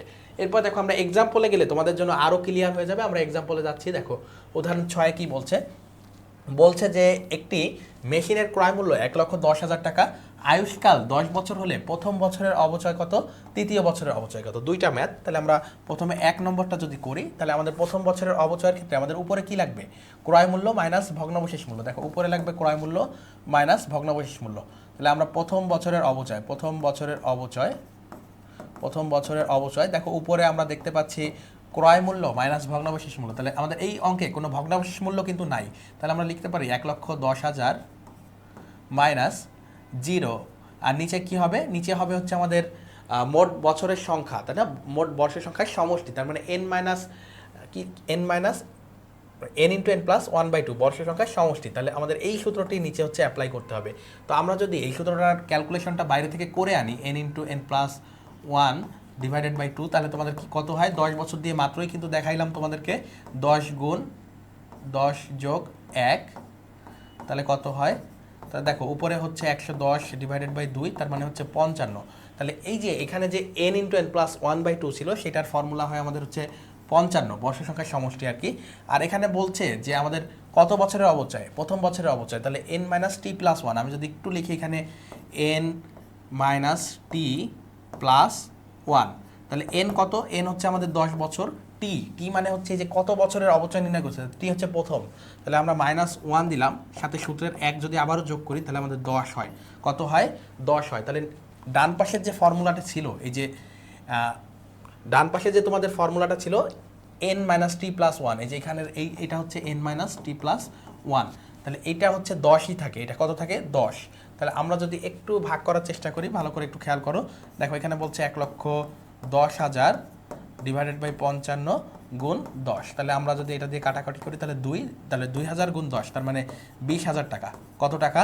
20,000 টাকা। তাহলে বর্ষের সংখ্যার সমষ্টি পদ্ধতিতে আমাদের প্রথম বছরের অবচয় আসলো 20,000 টাকা। এখন আমাদের আরও একটি ম্যাথ রয়েছে, সেখানে বলছে হচ্ছে, সেখানে কি বলছে দেখো, সেখানে বলছে তৃতীয় বছরের অবচয় কত। তাহলে তৃতীয় বছরের ক্ষেত্রে আমাদের আবারও সেম কাজ করতে হবে। উপরে 1,10,000, আর নিচে দেখো, নিচে বলছে, নিচে এখন বলছে যে তৃতীয় বছরের অবচয়। তাহলে আমাদের n into n plus one by two, তো এইটাই থাকবে।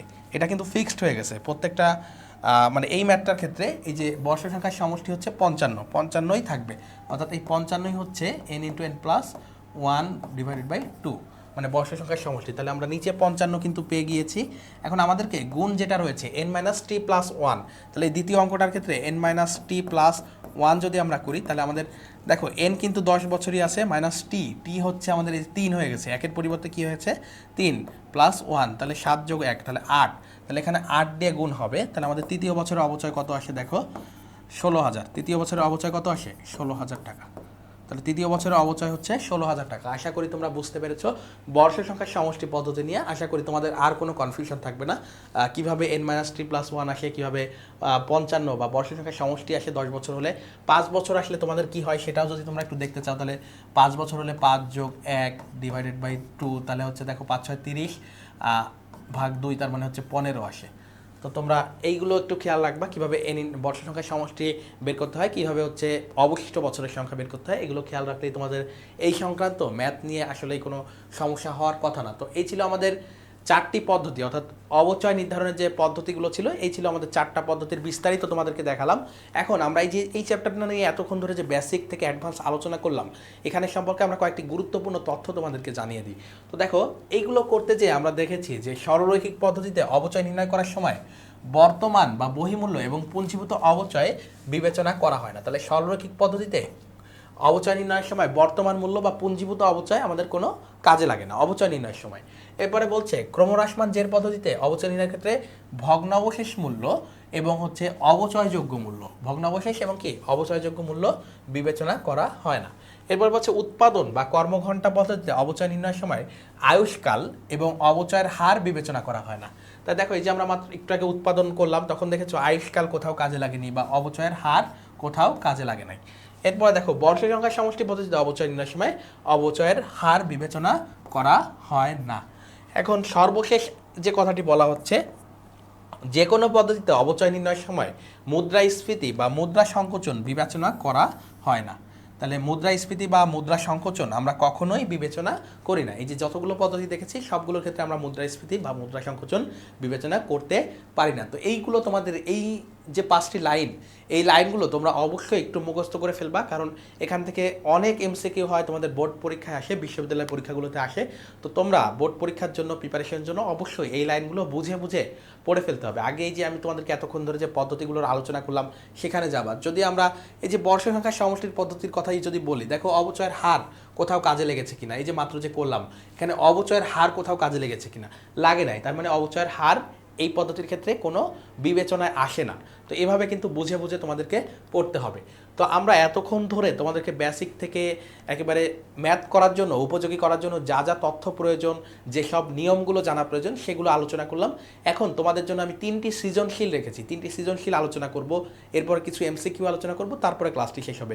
তো এতক্ষণ যারা ধৈর্য ধরে ক্লাসটি দেখেছো, তোমাদের জন্য এখন সৃজনশীল কিভাবে অ্যাপ্লাই করতে হয়, আমাদের যে নিয়মগুলো আমরা শিখলাম এগুলো সৃজনশীলে কিভাবে আমরা প্রয়োগ করব, এবং এর চেয়ে যদি অতিরিক্ত কোনো কিছু আসে সেগুলো কিভাবে সলভ করব সেগুলো আমরা একটু দেখে নিই, বা এতক্ষণ ধরে যা যা শিখলাম সেগুলো আমরা সৃজনশীলের মাধ্যমে অ্যাপ্লাই করতে পারি কিনা, এটাই আজকে ক্লাসের মূল বিষয়। তো আমরা অ্যাপ্লাইয়ে চলে যাব বা আমাদের প্রয়োগ ক্ষেত্রে চলে যাব। দেখো, প্রথম সৃজনশীল যেটি রয়েছে সেখানে বলছে অমিত অ্যান্ড কোং 2021 সালের জানুয়ারির 1 তারিখে 1 লক্ষ টাকা মূল্যের একটি কম্পিউটার ক্রয় করেছে। কম্পিউটার মানে অফিস সরঞ্জাম ক্রয় করেছে। কম্পিউটার সেটিং ও অন্যান্য আনুষঙ্গিক ব্যয় 10,000 টাকা। অনুমান করা হয় 4 বছর শেষে কম্পিউটারটি, তাহলে কম্পিউটারটির মেয়াদ হচ্ছে 4 বছর বা আয়ুষ্কাল হচ্ছে 4 বছর। ভগ্নাবশেষ মূল্যের কথা বলছে, ভগ্নাবশেষ মূল্য হবে 5,000 টাকা। ভগ্নাবশেষ মূল্য হবে কত? 5,000 টাকা। এরপরে বলছে কোম্পানি ক্রমহ্রাসমান জের পদ্ধতিতে, তাহলে আমরা একটু আগে পড়েছি যে ক্রমহ্রাসমান জের পদ্ধতিতে ভগ্নাবশেষ মূল্য কোনো কাজে লাগে না। তাহলে এই যে আমি যে মার্কটা করেছি ভগ্নাবশেষ মূল্য, এটি আমরা বলতে পারি এটি আমাদের প্রয়োজন হবে না এই ম্যাথের জন্য। এরকম অতিরিক্ত তথ্য তোমাদেরকে দেওয়া থাকতে পারে কনফিউশনের জন্য। এরপরে বলছে কোম্পানি ক্রমহ্রাসমান জের পদ্ধতিতে অবচয় নির্ধারণ করে, সূত্র অনুসরণ করে অবচয় হার নির্ধারণ করে। কোম্পানি পঞ্জিকা বছর, পঞ্জিকা বছর মানে কি এটা একটু বুঝতে হবে। পঞ্জিকা বছর মানে হচ্ছে 1 জানুয়ারি থেকে, পঞ্জিকা বছর মানে কি 1 জানুয়ারি থেকে 31 ডিসেম্বর পর্যন্ত, 31 ডিসেম্বর পর্যন্ত এটাকে আমরা বলি ক্যালেন্ডার ইয়ার বা পঞ্জিকা বর্ষ। ক্যালেন্ডার ইয়ার বা পঞ্জিকা বর্ষ মানে হচ্ছে 1 জানুয়ারি থেকে 31 ডিসেম্বর পর্যন্ত। তাহলে তারা হচ্ছে 1 জানুয়ারিতে ব্যবসায় হিসাবকাল শুরু করে এবং 31 ডিসেম্বর তারিখে ব্যবসায়ের হিসাবকাল শেষ করে। আচ্ছা, এখন দেখো কতে বলছে অমিত অ্যান্ড কোং এর বার্ষিক অবচয় হার নির্ণয় করো। তাহলে দেখো, আমাদেরকে ক্রমহ্রাসমান জের পদ্ধতি বলেছে, আমরা জানি ক্রমহ্রাসমান জের পদ্ধতিতে অবচয় নির্ণয় করতে গেলে অবচয়ের হার অবশ্যই লাগে, কিন্তু অবচয়ের হার দেওয়া নাই। তাহলে এখন আমাদেরকে অবচয়ের হার নির্ণয় করতে হবে। তাহলে ক্রমহ্রাসমান জের পদ্ধতিতে অবচয় হার নির্ণয়ের একটি সূত্র রয়েছে, সেটি আমাদেরকে জানতে হবে। সেটি হচ্ছে 100। আমরা অমিত অ্যান্ড কোং এর বার্ষিক অবচয়ের হার নির্ণয় করছি। তাহলে সূত্র হচ্ছে উপরে 100, নিচে হচ্ছে আয়ুষ্কাল, নিচে হচ্ছে আয়ুষ্কাল গুণ 2, গুণ কত? 2। এটিকে আমরা অনেক সময় দ্বিগুণ বা ডাবল ডিক্লাইন মেথডও বলে থাকি। এই জন্য এই যে 2 দিয়ে যে গুণ করছি এটিকে আমরা অনেক সময় এই জন্য ডাবল ডিক্লাইন মেথড বলা হয়ে থাকে। কি বলা হয়ে থাকে? Double decline method. তো এটা হচ্ছে অবচয়ের হার নির্ণয়ের সূত্র কিসের ক্ষেত্রে? ক্রমহ্রাসমান জের পদ্ধতির ক্ষেত্রে। আমি তোমাদেরকে সরলরৈখিক পদ্ধতির ক্ষেত্রে একটু লিখে দিই। আর সরলরৈখিক পদ্ধতিতে যদি কখনো অবচয়ের হার নির্ণয়ের কথা আসে, সরলরৈখিক পদ্ধতিতে যদি অবচয়ের হার নির্ণয় করতে আসে, সরলরৈখিক পদ্ধতিতে অবচয়ের হার হচ্ছে 100 ডিভাইডেড বাই এন। কে 100 ডিভাইডেড বাই এন। এন মানে হচ্ছে আয়ুষ্কাল। এন মানে কি? আয়ুষ্কাল। তার মানে 100 বাই আয়ুষ্কাল। ওকে, তো সরলরৈখিক পদ্ধতিতে আসলে 100 ডিভাইডেড বাই আয়ুষ্কাল দিবা, ক্রমহ্রাসমান জের পদ্ধতিতে আসলে 2 দিয়ে গুণ করতে হবে মাঝখানে। তো এটি এতটুকুই হচ্ছে পার্থক্য। সরলরৈখিকটা তোমাদের লিখে দিলাম বোঝার সুবিধাতে, কখনো যদি এসে পড়ে তখন তাহলে সেইটা দিবা। তাহলে আমরা দেখলাম এখানে আয়ুষ্কাল আছে 4 বছর। আয়ুষ্কাল আছে কত? 4 বছর। তাহলে আমরা 100কে 4 দিয়ে ভাগ করব এবং 2 দিয়ে গুণ করব। 100 ডিভাইডেড বাই 4 গুণ 2, তাহলে আমাদের হয় 50%। কত পার্সেন্ট? 50%। তাহলে দেখো আমাদের অবচয়ের হার দেওয়া ছিল না, আমরা ক নম্বরে অবচয়ের হার বের করে নিলাম, যেটি এসেছে আমাদের 50%। কত পার্সেন্ট? 50%। ওকে, এরপরে আমরা খতে চলে যাব। অমিত অ্যান্ড কোংয়ের 4 বছরের অবচয় সারণী তৈরি করো। আমি তোমাদেরকে বলেছিলাম যে ক্রমহ্রাসমান জের পদ্ধতিতে আমরা অবচয়ের বিস্তারিত তথ্য জানার জন্য অবচয় সারণী করে থাকি। তো অবচয় সারণীর ক্ষেত্রে আমরা 6টা কলাম দেখেছি। প্রথমে বছর শুরু দিয়ে আমরা শুরু করি, বছর দিয়ে শুরু করবে, এরপরে বছরের প্রারম্ভিক মূল্য বা বই মূল্য দিয়ে শুরু করি বা শুরুর মূল্য দিয়ে শুরু করে, এরপরে অবচয়ের হার, অবচয়ের পরিমাণ, তারপর পুঞ্জীভূত অবচয় এবং শেষে হচ্ছে বছর শেষে যে মূল্য রয়েছে সেটি দিয়ে আমরা শেষ করি। তো আমরা সারণী করব কত বছরের জন্য? 4 বছরের জন্য। শুরু করব 2021 সাল দিয়ে। তাহলে শুরু করব 21, 22, 23 এবং 24-এ যে 4 বছরের জন্য 24-এ যে শেষ হবে। তো আমরা খতে দেখো অবচয় সারণী তোমাদের জন্য আমি একটু ছকটা কেটে রেখেছি। তো বছর হচ্ছে আমাদের 2021, তারপর 2022 4 বছর বলেছে, 2023, এরপরে 2024 সাল। এখন শুরুর মূল্য কত? শুরুতে আমাদের ক্রয় মূল্য, দেখো আমরা বলেছিলাম যে সম্পত্তিকে দেখাতে হয় সবসময় অর্জন মূল্য। এখন এই অর্জন মূল্য বা ক্রয় মূল্যটা কতটুকু? এই সম্পত্তি ব্যবহার করার উপযোগী করা পর্যন্ত যাবতীয় ব্যয় হচ্ছে তার অর্জন মূল্য। তাই দেখো অর্জন মূল্যে কি কি যাবে? অর্জন মূল্যের মধ্যে যাবে হচ্ছে আমাদের এই যে ক্রয় মূল্য আছে এইটা, এছাড়া যে আনুষঙ্গিক ব্যয় সেগুলো সবই যাবে। তাহলে আনুষঙ্গিক ব্যয় আছে আর 10,000 টাকা। তাহলে আমরা বলতে পারি এই যে আমরা কি কিনেছি, এটাকে কম্পিউটার কিনেছি, তাহলে এটার অর্জন মূল্য, কম্পিউটারের বা অফিস সরঞ্জামের অর্জন মূল্য কি লিখতে পারি? কম্পিউটারের অর্জন মূল্য, কম্পিউটারের অর্জন মূল্য, অর্জন মূল্য হচ্ছে ক্রয় মূল্য 1 লক্ষ টাকা। ক্রয় মূল্য দেখেছি 1 লক্ষ টাকা, সাথে আনুষঙ্গিক সেটিং ব্যয় ছিল 10,000 টাকা। তাহলে আমাদের 1,10,000 টাকা হচ্ছে ক্রয় মূল্য বা অর্জন মূল্য। তাহলে 1,10,000 টাকা লিখলাম আমি। আচ্ছা, তাহলে শুরুতে আমাদের বই মূল্য হচ্ছে 1,10,000 টাকা। শুরুতে বই মূল্য কত? 10,000 টাকা। তোমরা এই যে এই বিষয়টা, এটা চাইলে নিচে এখানে নোট আকারেও দিয়ে দিতে পারো। কি আকারে দিতে পারো? নোট আকারে দেখিয়ে দিতে পারো, তাহলে সুবিধা হবে তোমাদের জন্য, ফুল মার্কসটা কি পাবা। তো 1,10,000 টাকা। অবচয়ের হার আমরা কতে বের করেছি? 50%। কত পার্সেন্ট? 50%। তাহলে আমরা সব বছরেই 50% দিয়ে দিব। অবচয়ের হারের কোনো পরিবর্তন হয় না, তাহলে সব বছরে আমরা 50% দিয়ে দিব। এখন দেখো এই যে 1,10,000 টাকা, এটার 50% করলে তোমাদের কত হয়? তোমরা ক্যালকুলেটর ইউজ করতে পারো। আর স্বাভাবিকভাবে যদি দ্রুত ক্যালকুলেশন করতে চাও সেক্ষেত্রে তোমরা কিন্তু এই যে 50% মানে কিন্তু হাফ বা অর্ধেক, এটা কিন্তু তোমরা বলতে পারো। তাহলে 50% মানে কি? হাফ বা অর্ধেক। তাহলে 1 লক্ষ টাকার 1,10,000 টাকার 50% আসলে কত হবে এটা কিন্তু তোমরা সবাই বের করতে পারবা আমি আশা করি। তো এই 1,10,000 টাকার 50% আমরা একটু করে ফেলি। 1 লক্ষ টাকার 1,10,000 টাকার 50% হয় 55,000 টাকা, অর্ধেক করলেই। এরপরে দেখো পুঞ্জীভূত অবচয়। প্রথমবারের ক্ষেত্রে আমরা সরাসরি যে অবচয়ের পরিমাণ আছে সেটাই হয়ে যায় আমাদের পুঞ্জীভূত অবচয়ের পরিমাণ। এবার বছর শেষের মূল্যটা হবে এইখান থেকে, এই যে পুঞ্জীভূত অবচয় বা এই অবচয়ের পরিমাণটা যদি বাদ দাও, অর্থাৎ এই যে 2 নাম্বার কলাম থেকে যদি 4 নাম্বারটা বাদ দাও, তাহলে আমরা 6 নাম্বার কলামটা পাই, 2 - 4। অন্যান্যগুলোর ক্ষেত্রে তোমরা দিয়ে দিতে পারো, মার্কিং করে দিতে পারো 3, এখানে 2, এখানে হচ্ছে 1। ওকে, তো আমরা এরপরে বছর শেষে বই মূল্য পাবো এই 1,10,000 থেকে 55,000 বাদ দিয়ে 55,000 টাকা। কত টাকা পাবো? 55,000 টাকা। ওকে, এরপরে ওই যে শেষের যে বই মূল্য আসলো ওটি আমাদের পরবর্তী বছরের শুরুর মূল্য। তাহলে প্রথম বছরে যে আমাদের বই মূল্য আসে সেটি হচ্ছে আমাদের তার পরের বছরের শুরুর মূল্য। তাহলে আমাদের পরের বছরের শুরুর মূল্যটা হবে 55,000, যার অর্ধেক বা 50% হচ্ছে কত? 27,500 টাকা। তাহলে অবচয়ের পরিমাণ আমরা দ্বিতীয় বছর পেলাম 27,500। এখন পুঞ্জীভূত অবচয় হবে এইটার সাথে এই অ্যামাউন্টটা যোগ করে, এই অ্যামাউন্টটা কি করে? যোগ করে। তাহলে 55 যোগ 27,500, তোমরা একটু যোগ করো। 55 যোগ 27,500 হচ্ছে 82,500। কত আসতেছে? 82,500। এখন তোমরা কি করতে পারো? এই যে 55,000 থেকে 27,500 যদি বাদ দাও, তাহলে বছর শেষের মূল্য আবারও পাচ্ছ 27,500 টাকা। তো এই 27,500 এই 27,500 আবার আমাদের শুরুর মূল্য, সেটির আবার অর্ধেক আমরা করব 27,500 গুণ 50% আমরা যদি করি তাহলে আমাদের কত আসে একটু দেখো। 27,500 গুণ 50%, তাহলে আমাদের আসে 13,750। কত আসে? 13,750। তো এই 13,750 আমাদের এই অ্যামাউন্টের সাথে যোগ হয়ে যাবে। তো যোগ হয়ে আমাদের কত আসে একটু দেখো, 82,500 যোগ 13,750, তাহলে আমাদের কাছে 96,250।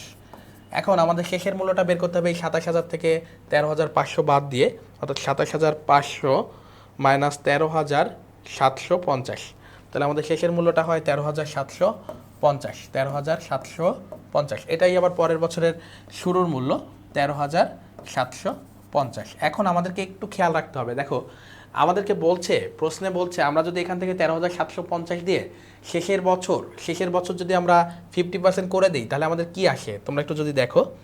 13,750 গুণ 50% ইকুয়াল টু আসে 6,000, কত আসে? 6,875। এটা হচ্ছে 50% করলে আসে। তো এই 50% আমরা কেন দিব না শেষের বছরের ক্ষেত্রে? সেক্ষেত্রে আমাদেরকে একটু খেয়াল রাখতে হবে ভগ্নাবশেষ মূল্যের ক্ষেত্রে। তো আমাদের এখানে বলে দিচ্ছে 4 বছর শেষে আমরা ভগ্নাবশেষ মূল্য রাখতে হবে 5,000 টাকা। কত রাখতে হবে?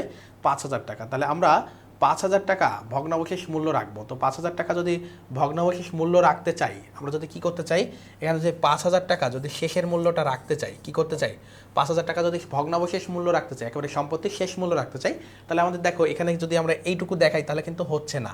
তাহলে আমাদেরকে কি করতে হবে, এই যে 13,750 থেকে শেষের মূল্যটা বাদ দিতে হবে। 13,750 থেকে শেষের মূল্যটা বাদ দিতে হবে। 13,750 মাইনাস শেষের মূল্য কত, বা ভগ্নাবশেষ মূল্য আমরা কত দেখেছি? 5,000। তাহলে আমাদের 8,750 হচ্ছে আমাদের শেষ বছর বা চতুর্থ বছরের 2024 সালের অবচয়ের পরিমাণ। এখন এই যে 8,750 এটার সাথে আবার যোগ হয়ে যাবে, তাহলে 8,750 যোগ হচ্ছে 96,250, তাহলে আমাদের হয় 1,05,000 টাকা। 1 লক্ষ কত টাকা? 5,000 টাকা।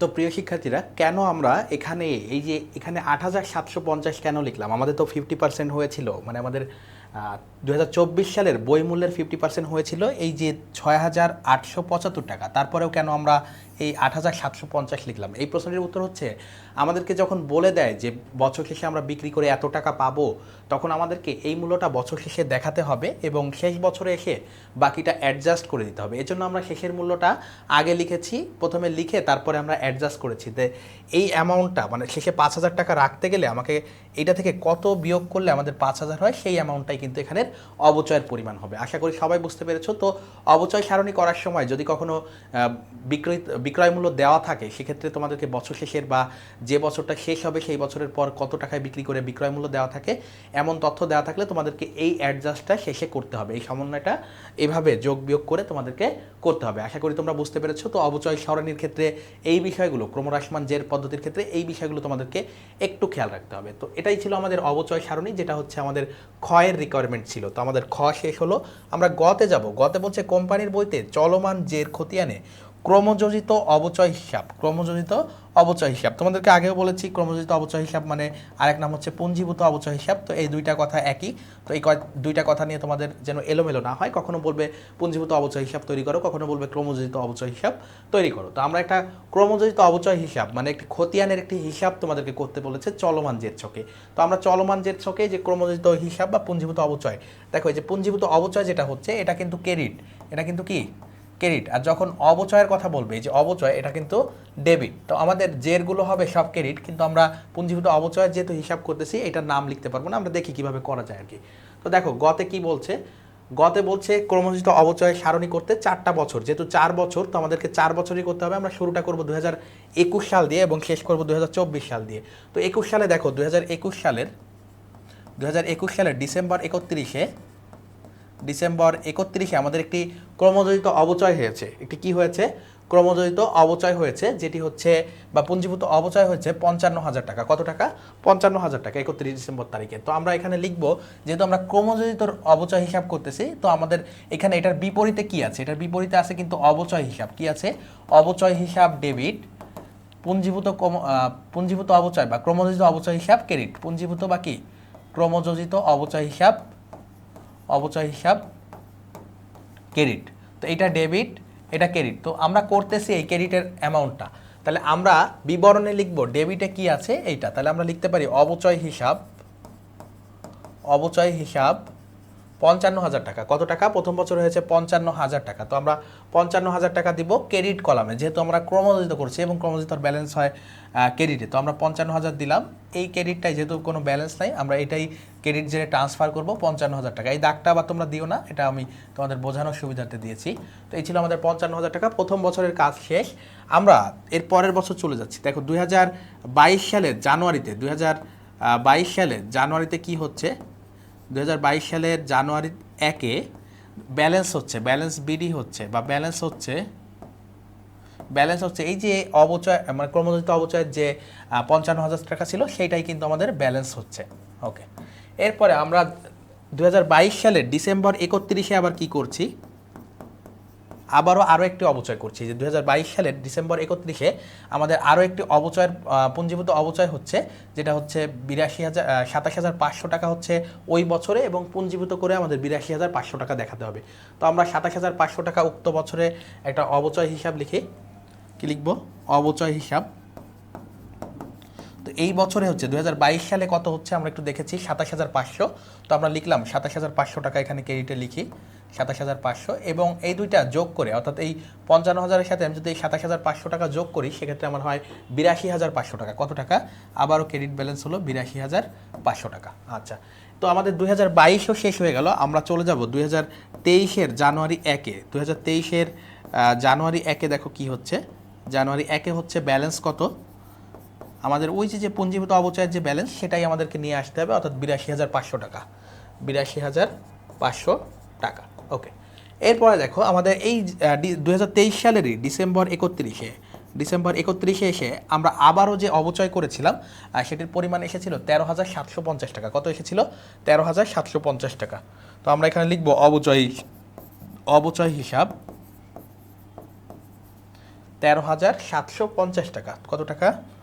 13,750 টাকা। ওকে, তো এইটা আবার যোগ করে আমাদের পুঞ্জীভূত অবচয় কত হয়েছিল? পুঞ্জীভূত অবচয় হয়েছিল 96,250 টাকা। তো আমরা এখানে ক্রেডিট ব্যালেন্স করব 96,250 টাকা। ওকে, তো আমাদের কিন্তু এখনও শেষ হয়নি, এটা হয়েছে আমাদের কত পর্যন্ত? 2023। আমাদেরকে করতে বলেছে 4 বছর, যেহেতু 4 বছর ওই যন্ত্রর কম্পিউটারটি আমরা ব্যবহার করতে পারবো, এই জন্য 4 বছরে করতে হবে। তো আমরা 2024 সালে চলে যাব, আমরা 2024 সালে যাব। 2024 সালের জানুয়ারি 1-এ কি আসতেছে, আমাদের ব্যালেন্স ছিল কত দেখো, 96,250। তো আমরা লিখব ব্যালেন্স লিখব 96,250। কি লিখব? 96,250 টাকা। আচ্ছা, এরপরে আমরা ডিসেম্বর 2024 সালের ডিসেম্বর 31 তারিখে আমরা আবারও অবচয় ধার্য করেছি, এবং সেটার পরিমাণ এসেছে দেখো 8,750 টাকা। কত টাকা? 8,750 টাকা। তো লিখব অবচয় হিসাব, ক্রেডিট সাইডে 8,750 টাকা, এবং এই দুইটা যোগ করে, মানে এই 96,250 এবং এই দুইটা যোগ করে আমাদের এখানে লিখতে হবে। তো সেটা আমাদের যেহেতু আগেই যোগ করা আছে, আমরা সেটাই লিখব 1,05,000 টাকা। কত লিখব? 1,05,000 টাকা, 1,05,000 টাকা। তো এটাই আমাদের শেষ। তো এই পর্যন্ত হচ্ছে আমাদের ক্রমযোজিত অবচয় হিসাবের যে আমরা 1,05,000 দেখলাম 4 বছর শেষে। তো এটাই আমাদেরকে বের করতে বলেছে। আমাদের গয়ের রিকোয়ারমেন্ট শেষ হলো, আমরা সৃজনশীল 2-এ চলে যাব। তো সৃজনশীল 2-এ দেখো কি চেয়েছে এবং কিভাবে আমরা করি। তো 2-এ দেখো একটি উদ্দীপক রয়েছে, আমি একটু যদি উদ্দীপকটা বলি, 2020 সালের 1 মার্চ তারিখে নগদ ট্রেডার্স 5 লক্ষ টাকা দিয়ে, কত টাকা দিয়ে? 5 লক্ষ টাকা দিয়ে একটি মেশিন ক্রয় করে, এবং 20,000 টাকা পরিবহন ব্যয় ও 30,000 টাকা সংস্থাপন ব্যয় প্রদান করে। মেশিনের আয়ুষ্কাল বলছে 10 বছর। মেশিনের আয়ুষ্কাল কি বলছে? 10 বছর। ভগ্নাবশেষ মূল্য 50,000 টাকা। প্রতিষ্ঠানটি সরলরৈখিক পদ্ধতিতে অবচয় ধার্য করে। কোন পদ্ধতি? সরলরৈখিক পদ্ধতিতে অবচয় ধার্য করে। 31 ডিসেম্বর তারিখে হিসাব শেষ করে। তাহলে 1 মার্চ তারিখে আমাদের এই যে ক্রয়ের পরিমাণটা ঘটেছে 1 মার্চ, এবং হিসাব শেষ হয়েছে 2020 সালের 31 ডিসেম্বর তারিখ। এখন বলছে মেশিনের অবচয়যোগ্য মূল্য নির্ণয় করো। কতে কি বলেছে? মেশিনের অবচয়যোগ্য মূল্য নির্ণয় করো। তাহলে অবচয়যোগ্য মূল্য ইকুয়াল টু কি? ক্রয় মূল্য মাইনাস ভগ্নাবশেষ মূল্য। এখন ক্রয় মূল্য কোনটাতে লিপিবদ্ধ হয়? অর্জন মূল্যে লিপিবদ্ধ হয়। আমরা সবাই দেখেছি, প্রথম দিকে তোমাদের আলোচনা করেছিলাম, সেখানে কিন্তু আমি বুঝিয়েছি যে একটা সম্পত্তি বা একটা যন্ত্রপাতি বা যে কোনো ধরনের স্থায়ী সম্পদ ব্যবহার করার পূর্ব পর্যন্ত যাবতীয় ব্যয় হচ্ছে ওই সম্পদের অর্জন মূল্য বা ক্রয় মূল্য। তাহলে দেখো, এটা ব্যবহার উপযোগী করার পূর্বে আমাদের এই যে ক্রয় হয়েছে 5 লক্ষ টাকা, পরিবহন দিতে হয়েছে 20,000 টাকা এবং সংস্থাপন ব্যয় 30,000 টাকা। তো এই সবগুলো যোগ করেই কিন্তু আমাদের ক্রয় মূল্য হবে এবং সেখান থেকে আমরা এই যে ভগ্নাবশেষ মূল্য বাদ দিলে আমরা তারপরে হচ্ছে অবচয়যোগ্য মূল্য পাবো। তো আমরা অবচয়যোগ্য মূল্যের জন্য আমরা লিখি মেশিনের ক্রয় মূল্য। মেশিনের ক্রয় মূল্য কত ছিল দেখো? মেশিনের ক্রয় মূল্য কত ছিল? মেশিনের ক্রয় মূল্য ছিল 5 লক্ষ টাকা। তো আমরা লিখি এখানে 5 লক্ষ টাকা। এর সাথে কি যোগ করতে হবে? যোগ আনুষঙ্গিক ব্যয়। যোগ কি করতে হবে? আনুষঙ্গিক ব্যয়, আনুষঙ্গিক খরচ। তো আনুষঙ্গিক খরচের মধ্যে কি কি আছে? আনুষঙ্গিক খরচ আছে পরিবহন 20,000 এবং সংস্থাপন 30,000। তাহলে আমরা লিখব পরিবহন ব্যয় কত? 20,000 এবং সংস্থাপন ব্যয় 30,000। সংস্থাপন ব্যয় কত? সংস্থাপন ব্যয় 30,000। তো এই দুইটা যোগ করব আমরা। এই দুইটা যোগ করে হলো আমাদের 50,000। এরপরে দেখো আমাদের বাদ দিতে হবে কি? বাদ দিতে হবে ভগ্নাবশেষ মূল্য। বাদ দিতে হবে কি? ভগ্নাবশেষ মূল্য। তো ভগ্নাবশেষ মূল্য কত দেওয়া ছিল আমাদের? ভগ্নাবশেষ মূল্য ছিল 50,000 টাকা। কত ছিল? 50,000। তো এই ভগ্নাবশেষ মূল্যটা আমরা বাদ দিব। তো 50,000 আমরা বাদ দিলাম। তাহলে আমাদের 5 লক্ষ টাকাই থাকলো। মেশিনের যোগ বিয়োগফল বা সমষ্টি আমাদের হয়ে গেল 5 লক্ষ টাকা। কত হইল? 5 লক্ষ টাকা। তো এই 5 লক্ষ টাকাই হচ্ছে আমাদের অবচয়যোগ্য মূল্য। কোন ধরনের মূল্য? অবচয়যোগ্য মূল্য। তাহলে অবচয়যোগ্য মূল্য হচ্ছে 5 লক্ষ টাকা। তো আমাদের কয়ের রিকোয়ারমেন্ট শেষ হলো, অবচয়যোগ্য মূল্য হচ্ছে 5 লক্ষ টাকা। আশা করি তোমরা বুঝতে পেরেছো। আমরা খতে চলে যাচ্ছি। খতে কি বলেছিল দেখো তো? খতে বলেছিল 2020 এবং 2021 সালের জাবেদা দাখিলা দাও। তাহলে আমরা এই যে মেশিন ক্রয় করেছি, এরপরে যে অবচয় ধার্য হবে প্রতি বছর, তো এই জন্য আমরা কি কি জাবেদা বা জাবেদাগুলো কিভাবে দিতে পারি সেগুলো একটু দেখবো। তো দেখো এখানে আমি জাবেদার জন্য একটি ছক করেছি। তো জাবেদা দেখো খতে খ করছে, আমাদের খতে জাবেদা করতে বলেছে কত সালের? 2020 এবং 2021 সালে। 2020 এবং 2021 সালে। তাহলে 2020-এ দেখো, তাহলে আমরা 2020 দিয়ে শুরু করি। 2020-এর কত তারিখে কিনেছি? মার্চ 1-এ। তাহলে আমরা লিখবো মার্চ 1 তারিখে কি কিনেছি? মেশিন কিনেছি। তাহলে মেশিন হিসাব ডেবিট এবং নগদ নাকি ব্যাংকের মাধ্যমে কিনেছি সেটি বলেনি, আমরা নগদে দিতে পারি। তাহলে আমরা লিখলাম মেশিন হিসাব ডেবিট। কি লিখতে পারি? মেশিন হিসাব ডেবিট, নগদান হিসাব ক্রেডিট। এখন কত টাকা? মেশিন দেখো আমি তোমাদেরকে বলেছিলাম ক্রয় মূল্য হবে এই তিনটির যোগফল 50, 20 এবং হচ্ছে 30। তো ক্রয় মূল্য আমাদের 5,50,000 টাকা। ক্রয় মূল্য কত? 5,50,000 টাকা এবং নগদান হিসেবেও 5,50,000 টাকা ক্রেডিট হবে। আচ্ছা, তো এটা আমাদের গেল মার্চ 1-এ। এখন আমরা ডিসেম্বর 31-এ যখন যাব, এই সম্পদের জন্য আমাদেরকে কি করতে হবে? অবচয় করতে হবে। তাহলে অবচয় ধার্য করলে আমরা যখন অবচয় নির্ণয় করি তখন সাথে সাথে আমরা কি করি? অবচয় হিসাব ডেবিট এবং পুঞ্জীভূত অবচয় ক্রেডিট করি। কি করি? অবচয় হিসাব ডেবিট এবং পুঞ্জীভূত অবচয় হিসাবকে ক্রেডিট করি। তাহলে আমরা লিখব অবচয় হিসাব ডেবিট। কি লিখব? অবচয় হিসাব ডেবিট এবং পুঞ্জীভূত অবচয় মেশিন হিসাব ক্রেডিট। পুঞ্জীভূত, এই যে আমরা আধুনিক পদ্ধতিতে পুঞ্জীভূত অবচয়কে ক্রেডিট করি, মেশিন হিসাব না লিখে। পুঞ্জীভূত অবচয় হিসাব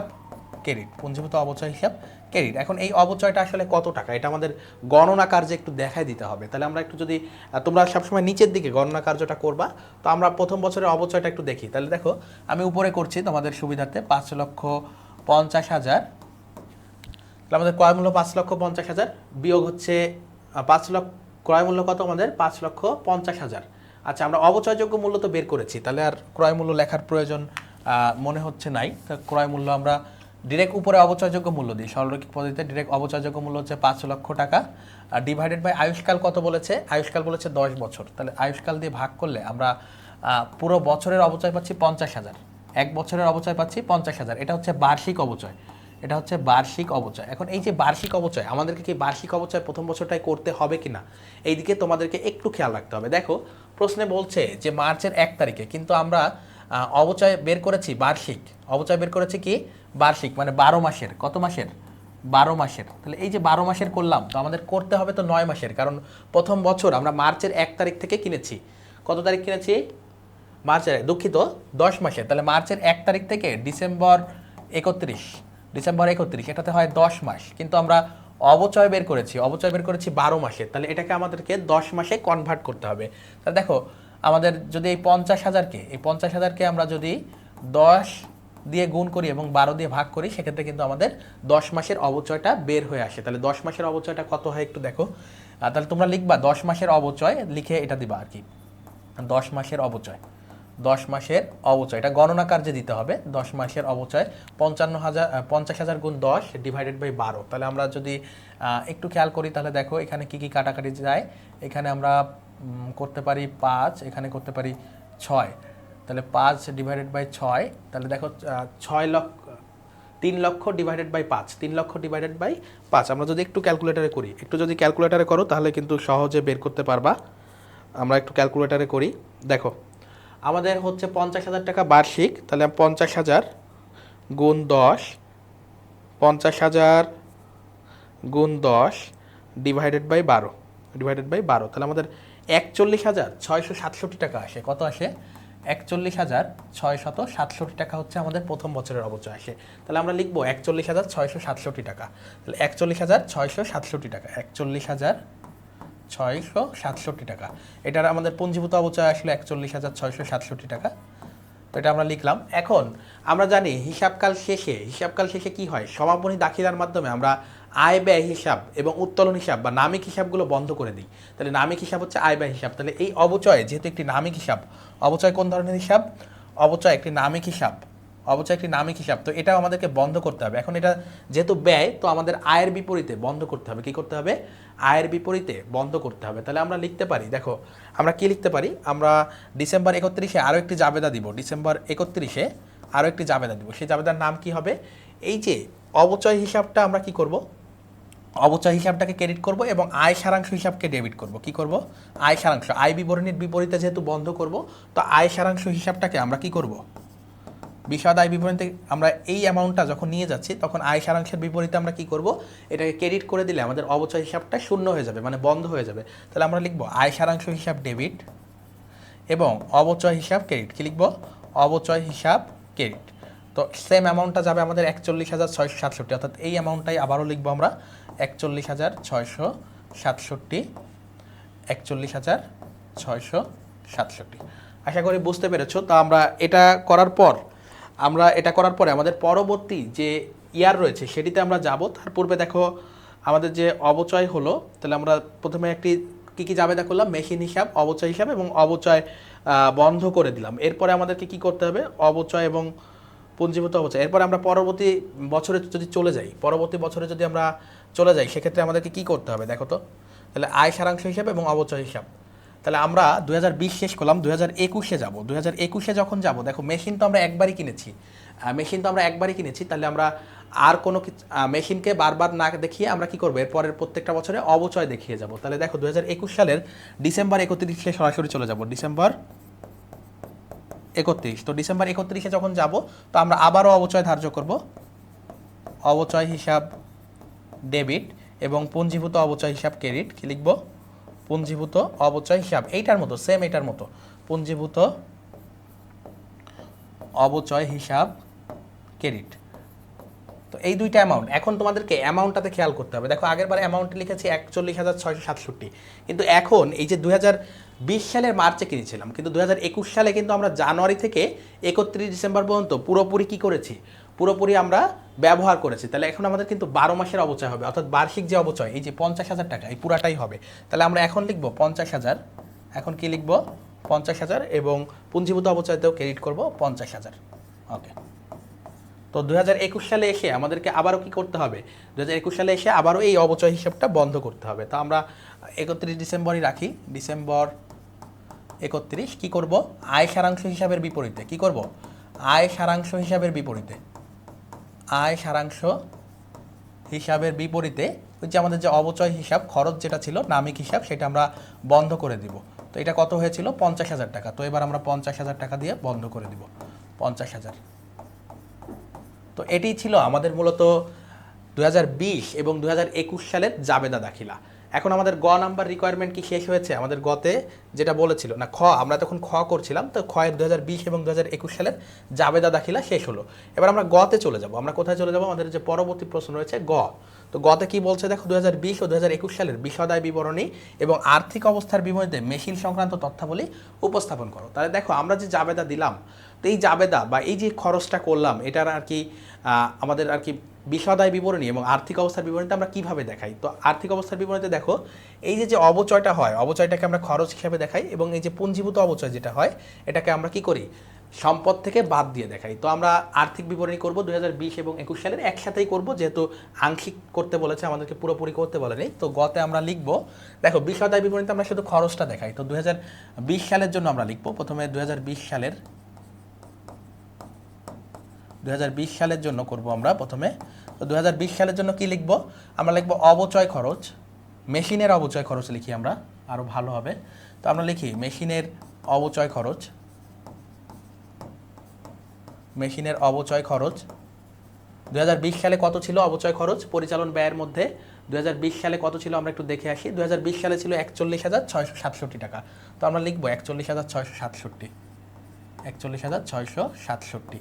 তো এটাই আমাদের শেষ। এখানে আর তো কোনো খরচ আমাদেরকে বলে নাই, তো আমরা সেটা দেখাই দিলাম। এরপরে দেখো, এরপরে আবার 2021 সালের জন্য করতে হবে। 2021 সালের জন্য কি করতে হবে? 2021 সালের জন্য আবার করতে হবে মেশিনের অবচয় খরচ হিসাব, বিশদায় বিবরণীতে এটা যাবে মেশিনের অবচয় খরচ। তখন আমাদের কত খরচ হয়েছে? 21 সালে হয়েছে 50,000 টাকা। কত টাকা? 50,000 টাকা। তো এটা আমরা ক্লোজ করে দেব 50,000 নিয়ে।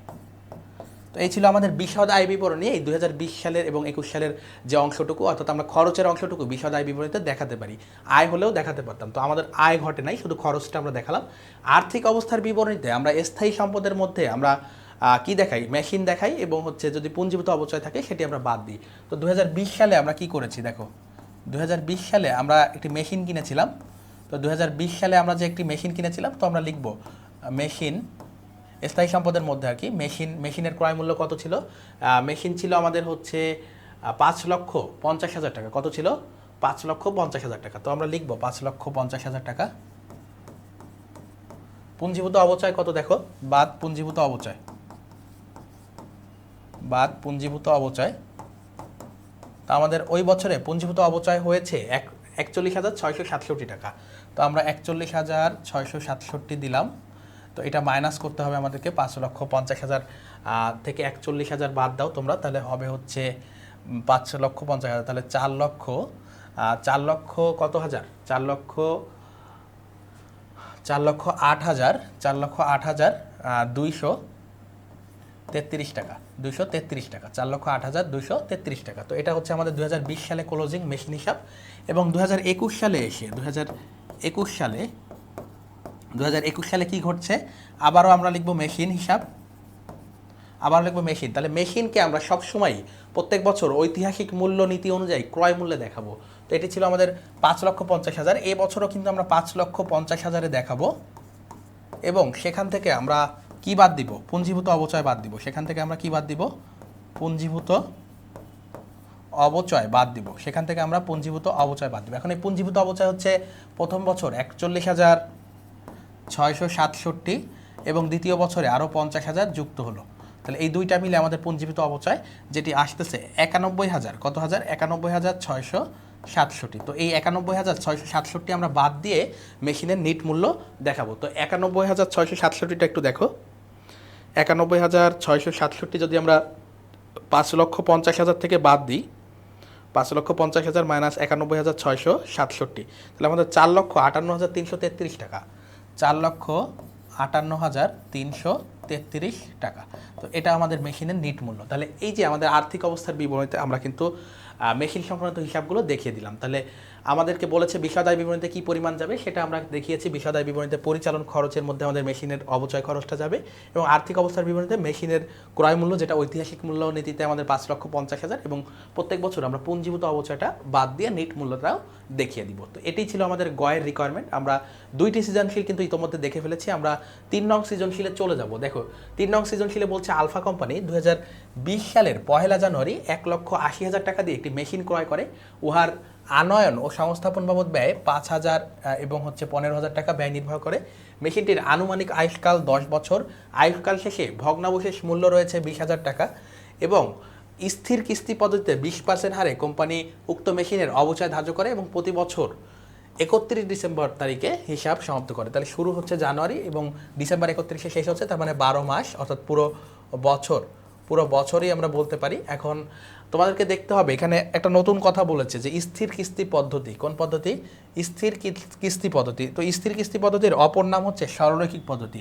এই স্থির কিস্তি পদ্ধতি মানে কি? সরলরৈখিক পদ্ধতি। স্থির কিস্তি পদ্ধতি মানে কি? সরলরৈখিক পদ্ধতি।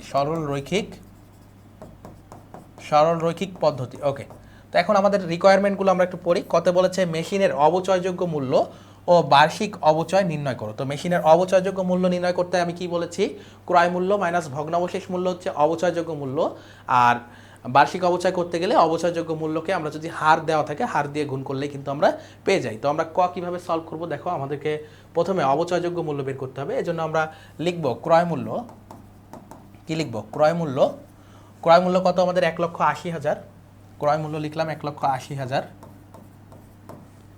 যোগ, এর সাথে কি কি যোগ করতে পারি আমরা? আনয়ন খরচ ও সংস্থাপন ব্যয়।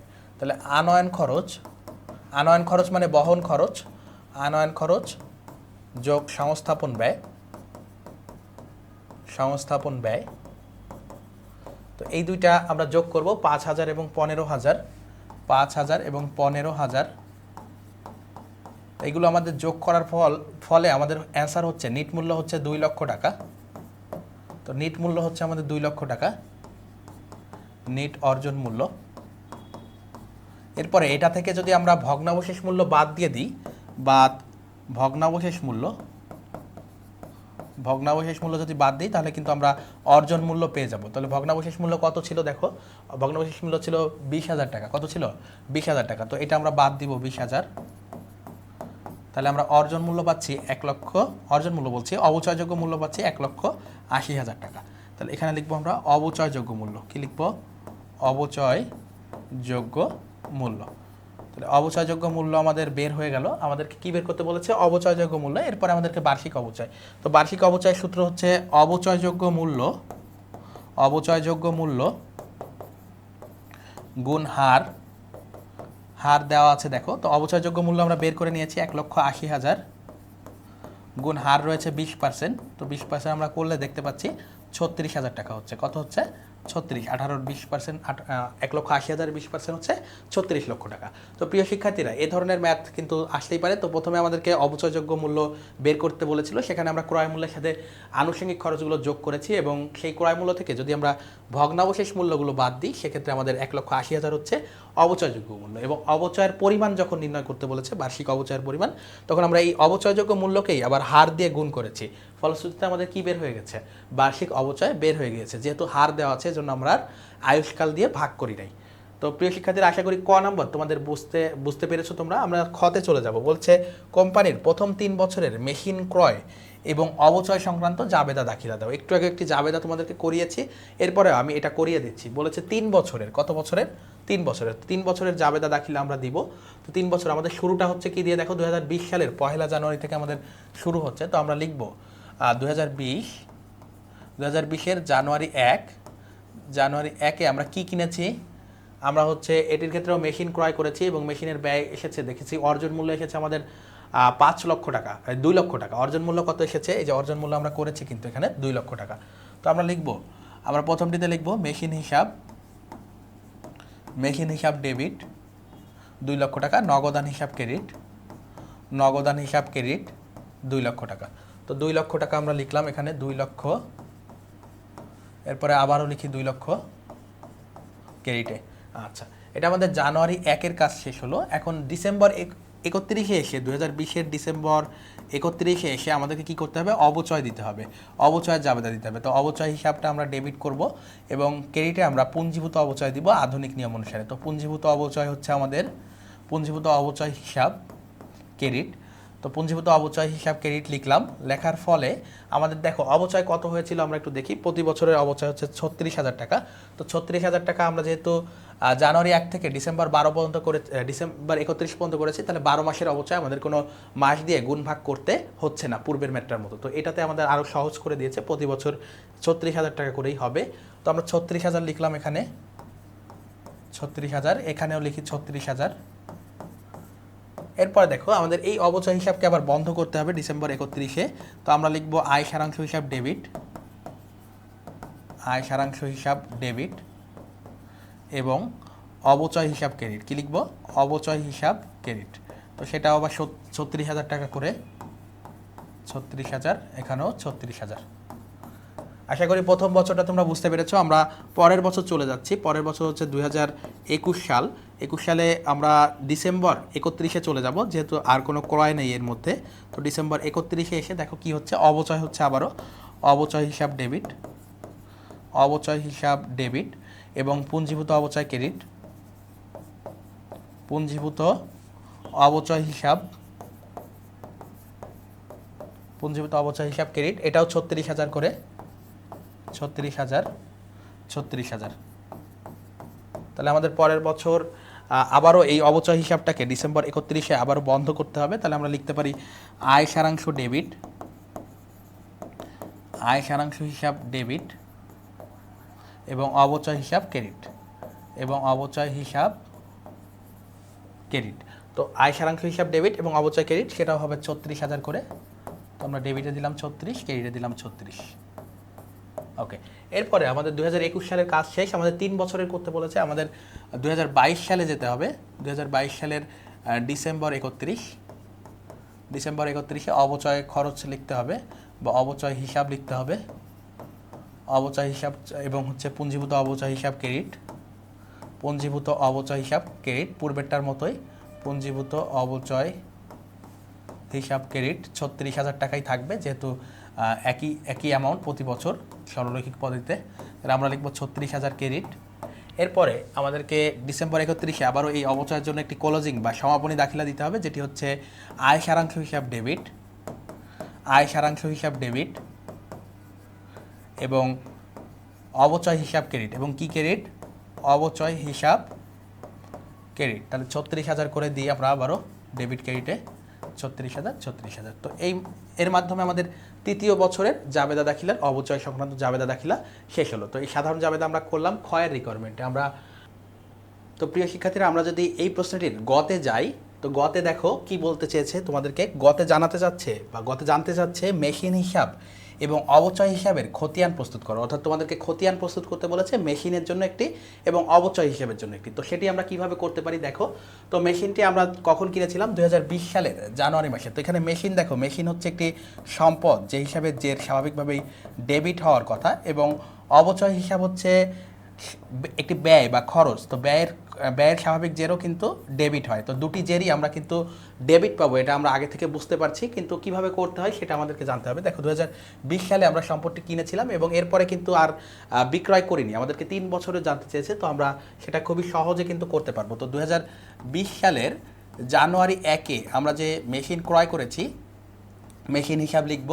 তো মেশিন হিসাব তো আমরা সরাসরি লিখতে পারবো না। মেশিনের বিপরীতে যে টাইটেলটি ছিল আমাদের জাবেদা করার সময়, সেটি ছিল মেশিন হিসাব ডেবিট এবং নগদান হিসাব ক্রেডিট। তো ক্রেডিটের টাইটেলটা আমরা আনবো মেশিন হিসাবের বিপরীতে, এবং মেশিন ছিল ডেবিটে, তো আমরা টাকাটা লিখবো ডেবিটে, কিন্তু সেটা দেখাতে হবে অবশ্যই অর্জন মূল্যে। কোন মূল্যে, অর্জন মূল্যে, যেটি কিন্তু আমরা কতে করেছি। এই যে নিট অর্জন মূল্য হচ্ছে 2 লক্ষ টাকা। নিট অর্জন মূল্য কত টাকা, 2 লক্ষ টাকা। তো এই যে 2 লক্ষ টাকা, এই 2 লক্ষ টাকা আমরা লিখবো সরাসরি ডেবিটে, নগদান হিসাবে ডেবিটে 2 লক্ষ টাকা। মানে মেশিন হিসাবে করছি কিন্তু নগদান হচ্ছে এর বিপরীত টাইটেল।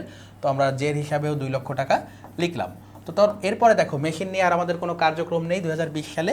আমরা 2021 সালে যখন চলে যাব, তো 2021 সালে আবারও কী পাবো, জানুয়ারি 1 তারিখে এই মেশিনের একটি ব্যালেন্স পাবো। কী পাবো, ব্যালেন্স পাবো, যেটি 2 লক্ষ টাকা। অর্থাৎ 2021 সালেও কিন্তু আমরা এই মেশিন নিয়ে আর কোনো ক্রয় বিক্রয় করিনি। তো আমাদের আর কোনো কিছু বাড়ছে না এখানে ডেবিট ক্রেডিটে।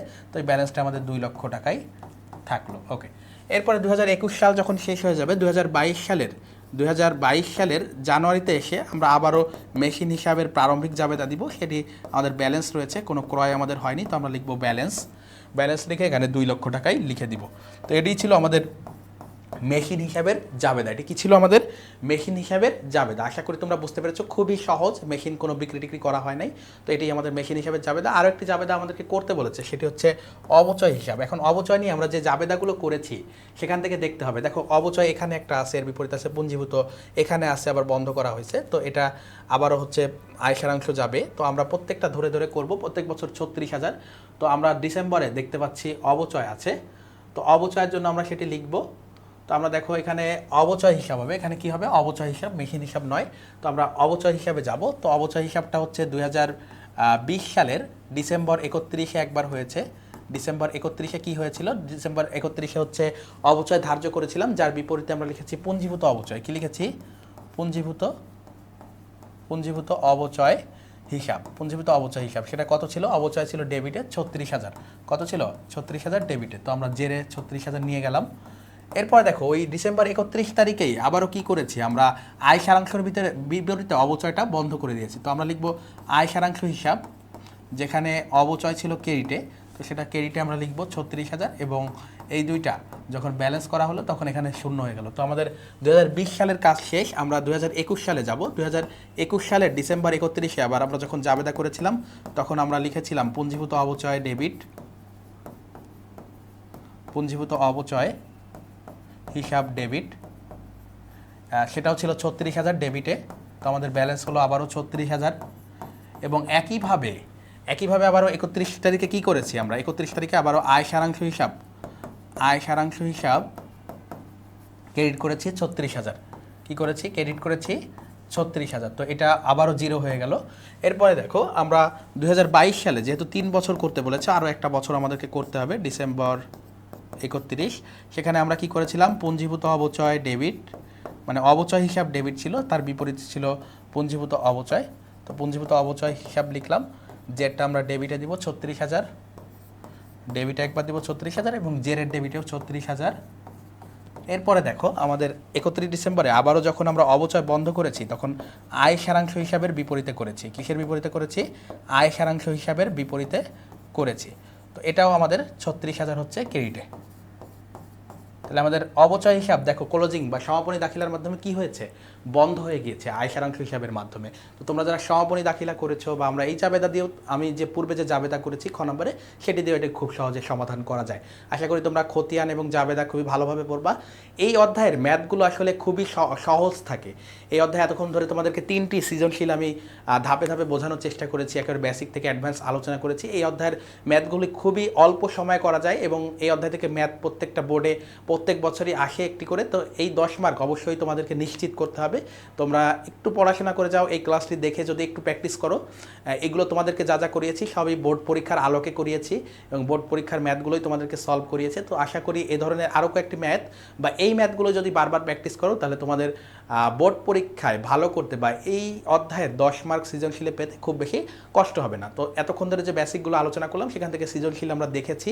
এখন আমরা কিছু এমসিকিউ আলোচনা করবো, অর্থাৎ এই অধ্যায়ের যে তোমাদের যে আলোচনা করেছিলাম, সেই আলোচনা থেকে আসলে কিভাবে এমসিকিউগুলো সলভ করা যায়, কিভাবে তোমাদের পড়া উচিত, সেভাবে আমি তোমাদেরকে দেখিয়ে দিচ্ছি কিছু সৃজনশীল। 20টা সৃজনশীল আমি রেখেছি এই অধ্যায়ের জন্য।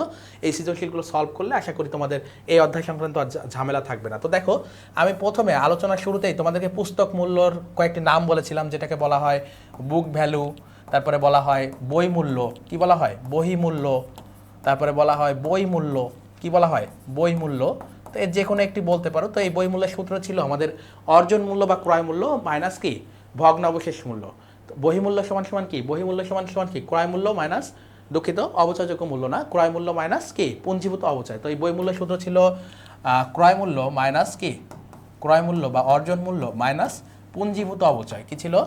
পুঞ্জীভূত অবচয় বা ক্রমযোজিত অবচয়। তো এটা ছিল আমাদের বহিমূল্যের সূত্র। তো এই সূত্রটাই তোমাদের কাছে জানতে চেয়েছে। তো আমরা দেখি ক্রয় মূল্য মাইনাস ভগ্নাবশেষ মূল্য আছে খতে, তাহলে আমাদের অ্যান্সার হবে খ। তাহলে এই প্রশ্নের অ্যান্সার কি হবে? খ। এরপরে দেখো, 2 বলছে অবচয় হলো একটি ড্যাশ। তো অবচয় হলো কি? অবচয় কি?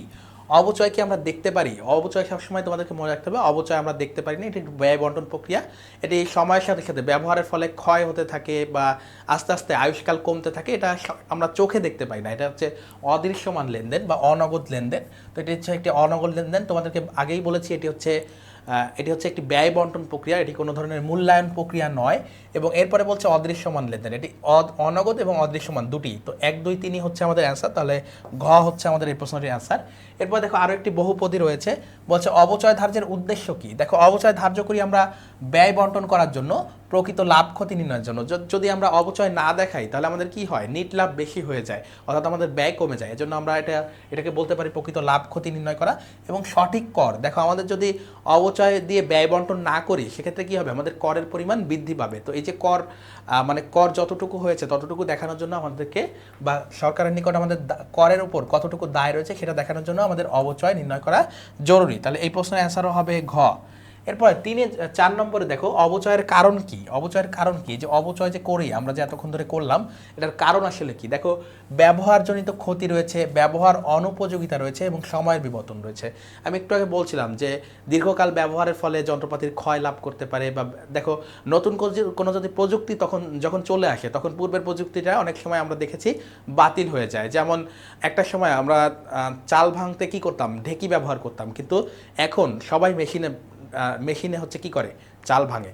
তো এই যে এই বিষয়টা হচ্ছে কিন্তু ওই যে ঢেকির বিষয়টিকে কি করেছে, পরিপূরক হিসেবে কাজ করে, সেটাকে কিন্তু কি অবসলিট করে দিয়েছে, অর্থাৎ ব্যবহার অনুপযোগী করে দিয়েছে। তো এই দুইটা কারণই ঠিক আছে, এবং সময়ের বিবর্তনের ফলে নতুন নতুন প্রযুক্তি আসে, মাত্রই বললাম। তো এটাও কিন্তু একটি কারণ। তাহলে 1, 2, 3 তিনটাই হচ্ছে আমাদের অ্যান্সার, 1, 2, 3 তিনটাই অ্যান্সার।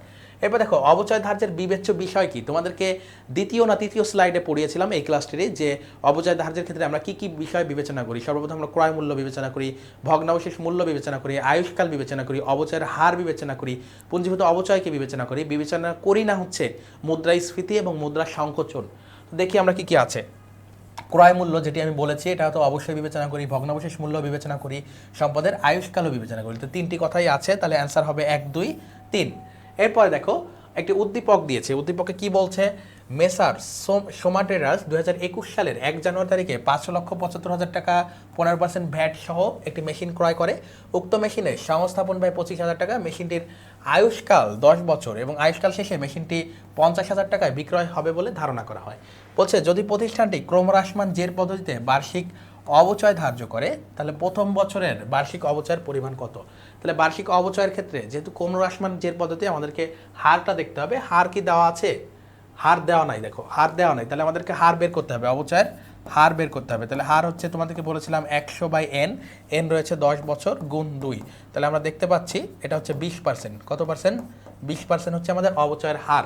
এখন আমরা ক্রয় মূল্যকে যদি হার দিয়ে গুণ করি তাহলে প্রথম বছরের অবচয় পেয়ে যাবো। তাহলে 1 জানুয়ারি কিনছে, পুরো বছরের অবচয় হবে। তাহলে 5,75,000 যোগ সংস্থাপন ব্যয়, এই 25,000 মিলে হয় 5,75,000 আর 25 মিলে হয় আমাদের, আমি যদি একটু সংক্ষেপে লিখি 5,75,000 যোগ 25, তাহলে আমরা দেখতে পাচ্ছি 6 লক্ষ টাকা হচ্ছে ক্রয় মূল্য বা অর্জন মূল্য। এর 20% যদি আমরা করি অবচয়, তাহলে আমাদের কত আসতেছে দেখো, 60,000 গুণ 2, তাহলে 1,20,000 টাকা হচ্ছে আমাদের প্রথম বছরের অবচয়। প্রথম বছরের অবচয় কত, ক্রমহ্রাসমান জের পদ্ধতিতে 1,20,000 টাকা। আশা করি তোমরা বুঝতে পেরেছো। এভাবে এমসিকিউগুলো সলভ করার চেষ্টা করতে হবে। এবার সাথে কি বলে দেখো, সরলরৈখিক পদ্ধতিতে, সেম ম্যাথটায় যদি সরলরৈখিক পদ্ধতিতে আমরা বার্ষিক অবচয় করি তাহলে সেক্ষেত্রে কি হবে। দেখো সেক্ষেত্রে আমরা দেখতে পাচ্ছি ক্রয় মূল্য মাত্র দেখলাম 6 লক্ষ টাকা এবং ভগ্নাবশেষ মূল্য দেওয়া রয়েছে। দেখো মেশিনটির আয়ুষ্কাল 10 বছর, সংস্থাপন ব্যয় এবং মেশিনটি এত টাকা বিক্রয় হবে বলে ধারণা করা হচ্ছে। তাহলে আমরা যদি এভাবে করি, ভগ্নাবশেষ মূল্য আমরা 50,000 পেলাম, তাহলে 6 লক্ষ থেকে 50,000 যদি আমরা মাইনাস করি, 6 লক্ষ মাইনাস 50,000 ডিভাইডেড বাই 10,000, তাহলে আমরা দেখতে পাচ্ছি এখানে উপরে 5,50,000, 10,000 নয়, এটা হচ্ছে 10 বছর, এখানে হচ্ছে 10 বছর। তাহলে আমরা উপরে দেখতে পাচ্ছি 5,50,000 বিয়োগ করার পর এবং 10 দিয়ে ভাগ করলে 55,000 আসে আমাদের বার্ষিক অবচয়। বার্ষিক অবচয় কত আসে, 55,000, যেটি অপশন গতে রয়েছে। এরপরে দেখো আরও একটি উদ্দীপক সংশ্লিষ্ট প্রশ্ন, অর্থাৎ উচ্চতর দক্ষতামূলক। 2024 সালের 1 এপ্রিল তারিখ মিতা এন্টারপ্রাইজ 94,000 টাকায় একটি যন্ত্র ক্রয় করেন এবং যন্ত্রটি 14,000 টাকায় সংস্থাপন করে। আচ্ছা, যন্ত্রপাতির আয়ুষ্কাল ধরা হয়েছে 5 বছর এবং আয়ুষ্কাল শেষে ভগ্নাবশেষ মূল্য দেওয়া হচ্ছে 8,000। প্রতিষ্ঠানটি 31 ডিসেম্বর তারিখে হিসাবকাল শেষ করে। আচ্ছা, এখন দেখো এই যে এখানে দেখতে হবে 1 এপ্রিল তারিখে, তাহলে আমাদেরকে বুঝতে হবে যে 9 মাস আমরা ব্যবহার করেছি, এপ্রিল থেকে ডিসেম্বর পর্যন্ত 9 মাস ব্যবহার করেছি। তাহলে পুরো অবচয় আমাদেরকে নির্ণয় করলে হবে না, আমাদেরকে দেখতে হবে যে আমরা কত মাস ব্যবহার করেছি। তাহলে দেখো আমরা 94,000 টাকা কিনেছিলাম এবং 14,000 টাকা সংস্থাপন ব্যয় করেছি, তাহলে 94 যোগ 14 এবং ভগ্নাবশেষ মূল্য যখন 8 রয়েছে, এগুলো বিয়োগ করার পর আমাদের অবচয়যোগ্য মূল্যটা আসলে কত আসে সেটাকে আমরা যদি আয়ুষ্কাল দিয়ে ভাগ করি তাহলে আমাদের দেখো কত আসে। তাহলে দেখো উপরে হচ্ছে আমাদের 1 লক্ষ টাকা, আমি একটু সংক্ষেপে লিখেছি তোমাদের সুবিধাতে, 94,000কে 94 এবং পরে শূন্যগুলো অ্যাড করেছি, ভাগ করলে আমাদের আসে বার্ষিক অবচয় 20,000 টাকা। তাহলে এই যে 20,000 টাকা এটা হচ্ছে 12 মাসের, এই 20,000 টাকা কত মাসের? 12 মাসের। আমাদের দেখতে হবে 9 মাস, তাহলে এই যে 9 মাস মানে 1 এপ্রিল থেকে তোমাদের যে ডিসেম্বর 31 আছে, ডিসেম্বর 31, এই 9 মাসে কি হয় দেখো, এই 9 মাসে কি হয়, এই 9 মাসে আমাদের 20,000 গুণ 9 ডিভাইডেড বাই 12, তাহলে কিন্তু আমাদের অ্যান্সার বের হয়ে যাবে। তাহলে আমরা একটু ক্যালকুলেটারে 20,000 গুণ 9, 20,000 গুণ 9, 20,000 গুণ 9 ডিভাইডেড বাই 12 যদি দিই তাহলে আমাদের 15,000 আসে অ্যান্সার। অ্যান্সার কত আসতেছে? 15,000 টাকা, 15,000 টাকা। তাহলে আমাদের অ্যান্সার হচ্ছে 15,000, যেটি অপশন খতে রয়েছে, যেটি অপশন খতে রয়েছে। এরপরে দেখো একটি যন্ত্রের ক্রয় মূল্য 75,000 টাকা এবং আয়ুষ্কাল 5 বছর, এবং আয়ুষ্কাল কত? 5 বছর। যন্ত্রটির বর্ষ সংখ্যার সমষ্টি কত হবে? তো আমাদেরকে বর্ষ সংখ্যার সমষ্টির একটি সূত্র তোমাদেরকে আমি এই ক্লাসের শুরুতে শিখিয়েছিলাম বা আলোচনার মধ্যে শিখিয়েছিলাম। সেখানে বলেছিলাম বর্ষ সংখ্যার সমষ্টি equal to n into n plus 1 divided by 2। তো এখানে n রয়েছে 5 বা 5 বছর, তাহলে আমরা 5 বছর দিয়ে করি, n 5, তাহলে 5 ইন্টু 5 যোগ 1 ডিভাইডেড বাই 2, তাহলে দেখো 5 আর এখানে 6, 5 6 30 divided by 2, 30 divided by 2 equal to 15। তাহলে n into n plus 1 by 2 বা বর্ষ সংখ্যার সমষ্টি হচ্ছে 15 বছর, 15 বছর। ওকে, এরপরে দেখো, এরপর হচ্ছে বর্ষ সংখ্যার সমষ্টি পদ্ধতিতে চতুর্থ বছরের অবচয় নির্ণয় করতে বলেছে। তাহলে আমরা দেখি এখানে অর্জন মূল্য বা অবচয়যোগ্য মূল্য আছে 75,000, তো আমরা 75,000 দিলাম, অ্যান্ড উপরে হবে n-3 প্লাস 1, উপরে হচ্ছে n-3 প্লাস 1, আর নিচে হচ্ছে বর্ষ সংখ্যার সমষ্টি। বর্ষ সংখ্যার সমষ্টি আমরা প্রথমে বের করেছি 15,000, তো এই 15 হচ্ছে নিচে ভাগ করব। তো উপরে দেখো আমাদের আবারও আমরা যদি একটু ক্যালকুলেশন করি তাহলে 75 গুণ n হচ্ছে আমাদের কত বছর? n হচ্ছে 5 বছর, তাহলে 5 মাইনাস টি, আমরা চতুর্থ বছরের অবচয় করছি, 5 মাইনাস 4 যোগ 1 ডিভাইডেড বাই 15।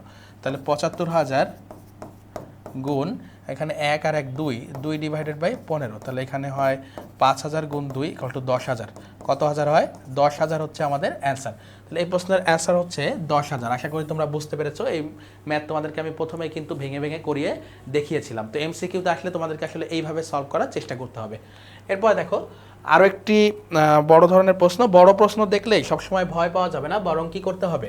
10% হারে আমাদেরকে একটু চিন্তা করে, আমরা কততে ছিলাম? 11তে। আচ্ছা, জনাব আকিব 2021 সালে শুরুতে 1 লক্ষ টাকায় একটি মেশিন ক্রয় করে। মেশিনটির আয়ুষ্কাল ধরা হয় 5 বছর এবং সরলরৈখিক পদ্ধতিতে অবচয় ধার্য করা হয়। 2023 সালে শেষে মেশিনটি 50,000 টাকায় বিক্রয় করা হলে কত টাকা মুনাফা হবে?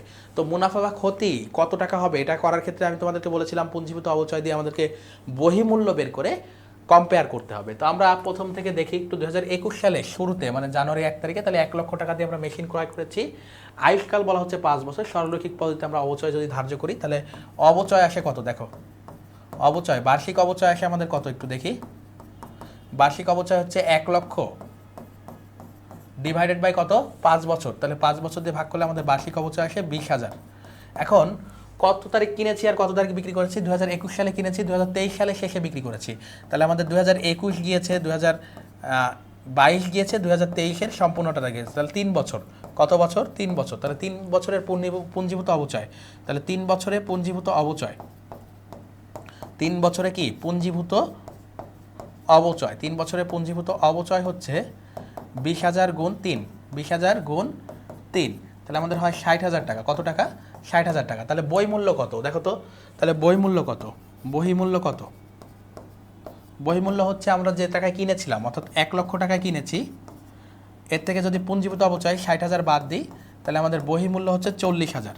তাহলে আমাদের প্রকৃত বা বহিমূল্য হচ্ছে এই 40,000 টাকা। তো আমরা বিক্রি করেছি 50,000 টাকায়। বিক্রি করেছি কত টাকায়? 50,000 টাকায়। তাহলে আমাদের লাভ হচ্ছে 10,000 টাকা। তাহলে আমাদের মুনাফা বা লাভ হচ্ছে 10,000 টাকা। মুনাফা কত? 10,000 টাকা। কত টাকা? 10,000 টাকা। তাহলে দেখো মুনাফা 10,000 টাকা কোন অপশনে আছে? অপশন গ তে আছে, অপশন গ তে আছে। তাহলে এই প্রশ্নের অ্যান্সার হচ্ছে অপশন গ। এ ধরনের বড় প্রশ্ন দেখলে তোমাদের যেন কনফিউশন না হয়, বরং একটু ভেঙে ভেঙে বোঝার চেষ্টা করবা, তাহলে এই ধরনের এমসিকিউগুলো পেয়ে যাবা। একটু জটিল লাগতে পারে, কিন্তু আসলে এই ম্যাথগুলো যদি প্র্যাকটিস করো তাহলে আর কোনো ধরনের সমস্যা তোমাদের থাকবে না এই অধ্যায় সংক্রান্ত। এরপরে দেখো 12তে আসি আমি। 10% হারে 6 মাসের অবচয় 2,000 টাকা, সম্পত্তির মূল্য কত? তাহলে দেখো 6 মাস মানে হাফ বছর, তাহলে 6 মাসে যদি 2,000 টাকা হয় তাহলে বছরে অবচয় কত? দেখো বছরে অবচয় হয় 6 মাস মানে অর্ধেক, তাহলে বছরে হয় আমার হচ্ছে 2,000 গুণ 2 মানে ডাবল হয়, তাহলে 4,000 টাকা। বছরে অবচয় হচ্ছে 4,000 টাকা, বছরে অবচয় হচ্ছে 4,000 টাকা। আচ্ছা, বছরে বা বার্ষিক অবচয় যদি 4,000 হয় আর অবচয় বলছে 10%, তাহলে আমরা যদি বলি 10% ইকুয়াল টু হচ্ছে 4,000, তাহলে 1% ইকুয়াল টু 4,000 ডিভাইডেড বাই 10, আর সম্পত্তিকে আমরা ধরে নিলাম 100%, তাহলে 100% ইকুয়াল টু কত? দেখো 100% আমাদেরকে সম্পত্তির মূল্য জানতে চেয়েছে, তাহলে আমরা 100 দিয়ে যদি গুণ করে দিই 4,000 ডিভাইডেড বাই 10 গুণ 100, তাহলে কত হয়? তাহলে দেখো 40,000 আসে আমাদের সম্পত্তির মূল্য। কত আসে? 40,000 হচ্ছে আমাদের সম্পত্তির মূল্য। আশা করি এটাও বুঝতে পেরেছো। আমরা 40,000 দাগাবো, 40,000 হচ্ছে অপশন ঘতে আছে। এরপরে দেখো বলছে হাবিব কোম্পানি 1 লক্ষ টাকা মূল্যের একটি যন্ত্র ক্রয় করেন, যার সংস্থাপন ব্যয় 20,000 টাকা এবং ভগ্নাবশেষ মূল্য 10,000 টাকা, আয়ুষ্কাল 10 বছর, অবচয়ের হার সরলরৈখিক পদ্ধতিতে 10%, অবচয়ের পরিমাণ কত? তাহলে অবচয়ের হার যদি দেওয়া থাকে তাহলে আমরা অবচয়যোগ্য মূল্যকে হার দিয়ে গুণ করলেই কিন্তু পেয়ে যাই। তো অবচয়যোগ্য মূল্য দেখো কি কি হয়, আমরা দেখতে পাচ্ছি এখানে 1 লক্ষ যোগ এর সাথে কি আছে? সংস্থাপন ব্যয় আছে 20,000, তো আমি একটু সংক্ষেপে 20 লিখলাম, এবং ভগ্নাবশেষ মূল্য আছে 10। তো এই কয়টা করার পর আমরা পেলাম অবচয়যোগ্য মূল্য পেলাম 1,10,000 টাকা। কত টাকা? 1,10,000 টাকা। এখন এই 1,10,000 টাকাকে যদি আমি 10% দিয়ে হার দিয়ে গুণ দিই তাহলে কি হচ্ছে? আমাদের অ্যান্সার কিন্তু বের হয়ে যাচ্ছে। তাহলে আমরা 10% দিয়ে গুণ করি, তাহলে দেখো 11,000 টাকা। কত টাকা? 11,000 টাকা হচ্ছে বার্ষিক অবচয়। তো 11,000 টাকা অপশন খতে আছে, অ্যান্সার হবে অপশন খ।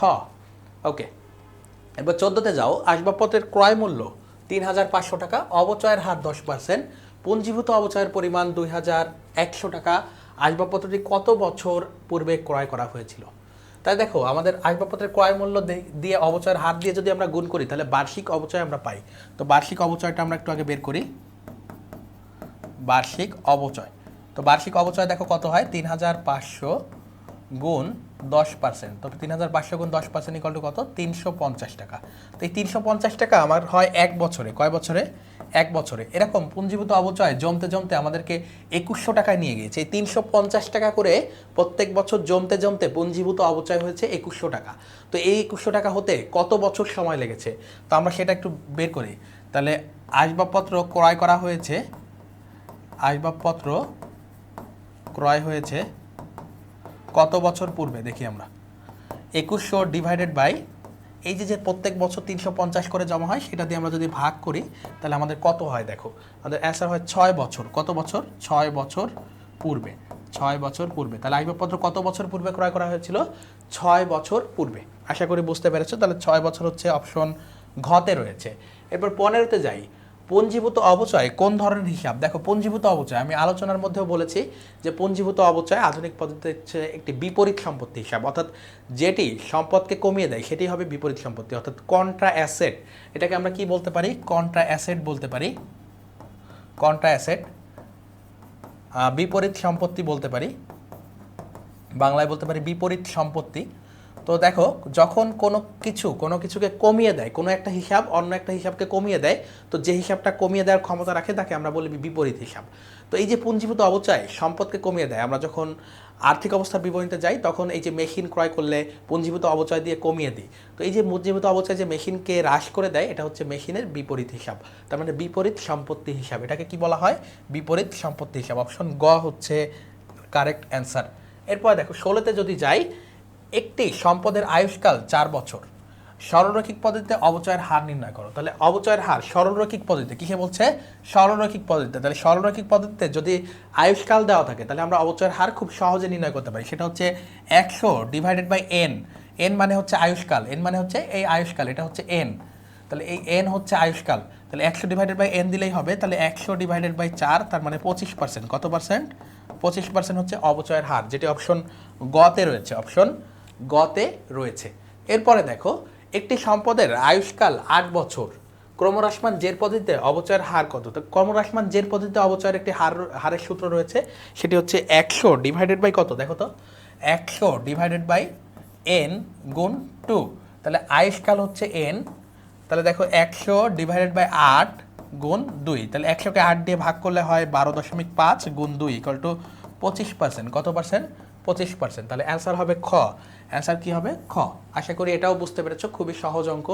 এরপর 18তে যাই, কোন পদ্ধতিতে সকল আর্থিক বছরে অপচয়ের পরিমাণ সমান হবে? আমি তোমাদেরকে একটা গুরুত্বপূর্ণ তথ্যও পড়িয়েছিলাম, এবং সরলরৈখিক পদ্ধতি যখন টাইপ 1 পড়িয়েছি এই চ্যাপ্টারের আলোচনায়, তখন কিন্তু লেখাই ছিল যে সরলরৈখিক পদ্ধতিতে অপচয়ের হার প্রতি বছর সমান হয়। প্রতি বছর সমান হয় শুধুমাত্র সরলরৈখিক পদ্ধতিতে। তাই সরলরৈখিক পদ্ধতিতে অপচয় নির্ণয় করলে প্রতি বছর অপচয়ের পরিমাণ সমান হয়। প্রতি বছর কি হয়? অপচয়ের পরিমাণ সমান হয়। তাহলে এটা হচ্ছে সরলরৈখিক পদ্ধতি। এটা কোন পদ্ধতি? সরলরৈখিক পদ্ধতি।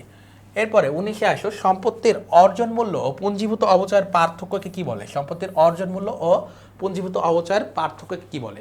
তো আমরা যখন বই মূল্য সূত্র লিখেছি, আমরা যখন বুক ভ্যালু বা বই মূল্য সূত্র লিখেছি, কি লিখেছি? বই মূল্য বা বহি মূল্য। তো এটা যখন সূত্র লিখেছি তখন আমরা কি লিখেছিলাম?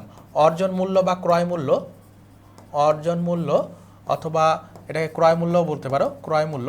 এটাকে আবার, এটা হচ্ছে স্ল্যাশ, এটা আবার ভাইবো না, ডিভাইড ভাইবো না, মাইনাস হচ্ছে পুঞ্জীভূত অপচয়, মাইনাস কি? পুঞ্জীভূত অপচয়, পুঞ্জীভূত অপচয়। ওকে, তাহলে পুঞ্জীভূত ক্রয় মূল্য মাইনাস পুঞ্জীভূত অপচয় বা অর্জন মূল্য মাইনাস পুঞ্জীভূত অপচয় হচ্ছে বই মূল্য সূত্র। কিসের সূত্র? বই মূল্য বা বুক ভ্যালুর সূত্র। এবার 20-এ আসো, অদৃশ্যমান সম্পদ। 20-এ যখন আসছি তখন দেখো অদৃশ্যমান সম্পদের ব্যয় বন্টন প্রক্রিয়াকে কি বলে? আমি যখন সম্পদের শ্রেণী বিভাগ পড়িয়েছিলাম তখন তোমাদেরকে 3টি ক্যাটাগরিতে সম্পদকে ভাগ করে দেখেছিলাম। একটি হচ্ছে দৃশ্যমান স্থায়ী সম্পদ, একটি অদৃশ্যমান স্থায়ী সম্পদ, আর একটি হচ্ছে প্রাকৃতিক সম্পদ। তো দৃশ্যমান সম্পদের অবচয়কে বলা হয়, দৃশ্যমান সম্পদের ব্যয় বন্টন প্রক্রিয়াকে আমরা বলেছি অবচয়, অদৃশ্যমানের ক্ষেত্রে আমরা বলেছি অবলোপন, এবং প্রাকৃতিক সম্পদের ক্ষেত্রে বলেছি আমরা নিঃশেষকরণ। তো এখানে জানতে চেয়েছে অদৃশ্যমান, তো অদৃশ্যমান স্থায়ী সম্পদের ক্ষেত্রে আমরা বলি অবলোপন। কি বলি? অবলোপন। তাহলে এটার অ্যান্সার হবে খ। আর যদি তোমরা এই যে দৃশ্যমানের ক্ষেত্রে বলো, দৃশ্যমান স্থায়ী সম্পদের ক্ষেত্রে আমরা হচ্ছে অবচয় ধার্য করি, আর নিঃশেষকরণ করি হচ্ছে প্রাকৃতিক সম্পদের ক্ষেত্রে। কোন সম্পদের ক্ষেত্রে? প্রাকৃতিক সম্পদের ক্ষেত্রে। তো প্রিয় শিক্ষার্থীরা, তোমাদের জন্য আমি 20টি এমসিকিউ আলোচনা করলাম। এর পূর্বে 3টি সৃজনশীল দেখিয়েছি, তার পূর্বে এই অধ্যায়ের যাবতীয় বেসিক ম্যাথ এবং প্রায়োগিক আলোচনা যেগুলো রয়েছে সেগুলো কিন্তু তোমাদেরকে আমি দেখানোর চেষ্টা করেছি। আশা করি এই ক্লাসটি করলে তোমাদের অন্তত দৃশ্যমান এবং অদৃশ্যমান সম্পদের সকল কনফিউশন দূর হবে, এবং পাশাপাশি তোমরা প্র্যাকটিস করে গেলে ইনশাআল্লাহ এখান থেকে 10 মার্ক নিশ্চিত করতে পারবা তোমাদের বোর্ড পরীক্ষাগুলো, এবং এমসিকিউতেও 2-3 মার্ক থাকবে ইনশাআল্লাহ এই চ্যাপ্টার থেকে। তাহলে আশা করি তোমরা এই যে 10 এবং 3 13 মার্ক এই একটি ক্লাস দেখে যদি কাভার করো এবং তোমরা যদি সেটা অর্জন করতে পারো, সেটাই হবে এই ক্লাসটির সফলতা। স্কুল অফ এক্সেলেন্সের পক্ষ থেকে তোমাদের জন্য এই ক্লাসটি উপহার হিসেবে থাকছে, এবং তোমরা দেখে যদি কোনো কিছু অর্জন করতে পারো সেটাই হবে আমাদের মূলত এই ক্লাসের সার্থকতা। তো তোমাদের সবাইকে আবারও স্কুল অফ এক্সেলেন্সের পক্ষ থেকে স্বাগত জানিয়ে, শুভেচ্ছা জানিয়ে, তোমাদের পড়াশোনা ভালো হোক, তোমরা ভালো ফলাফল করো, সেই প্রত্যাশা করে আজকের ক্লাসটি এখানে শেষ করছি। আসসালামু আলাইকুম ওয়া রাহমাতুল্লাহ।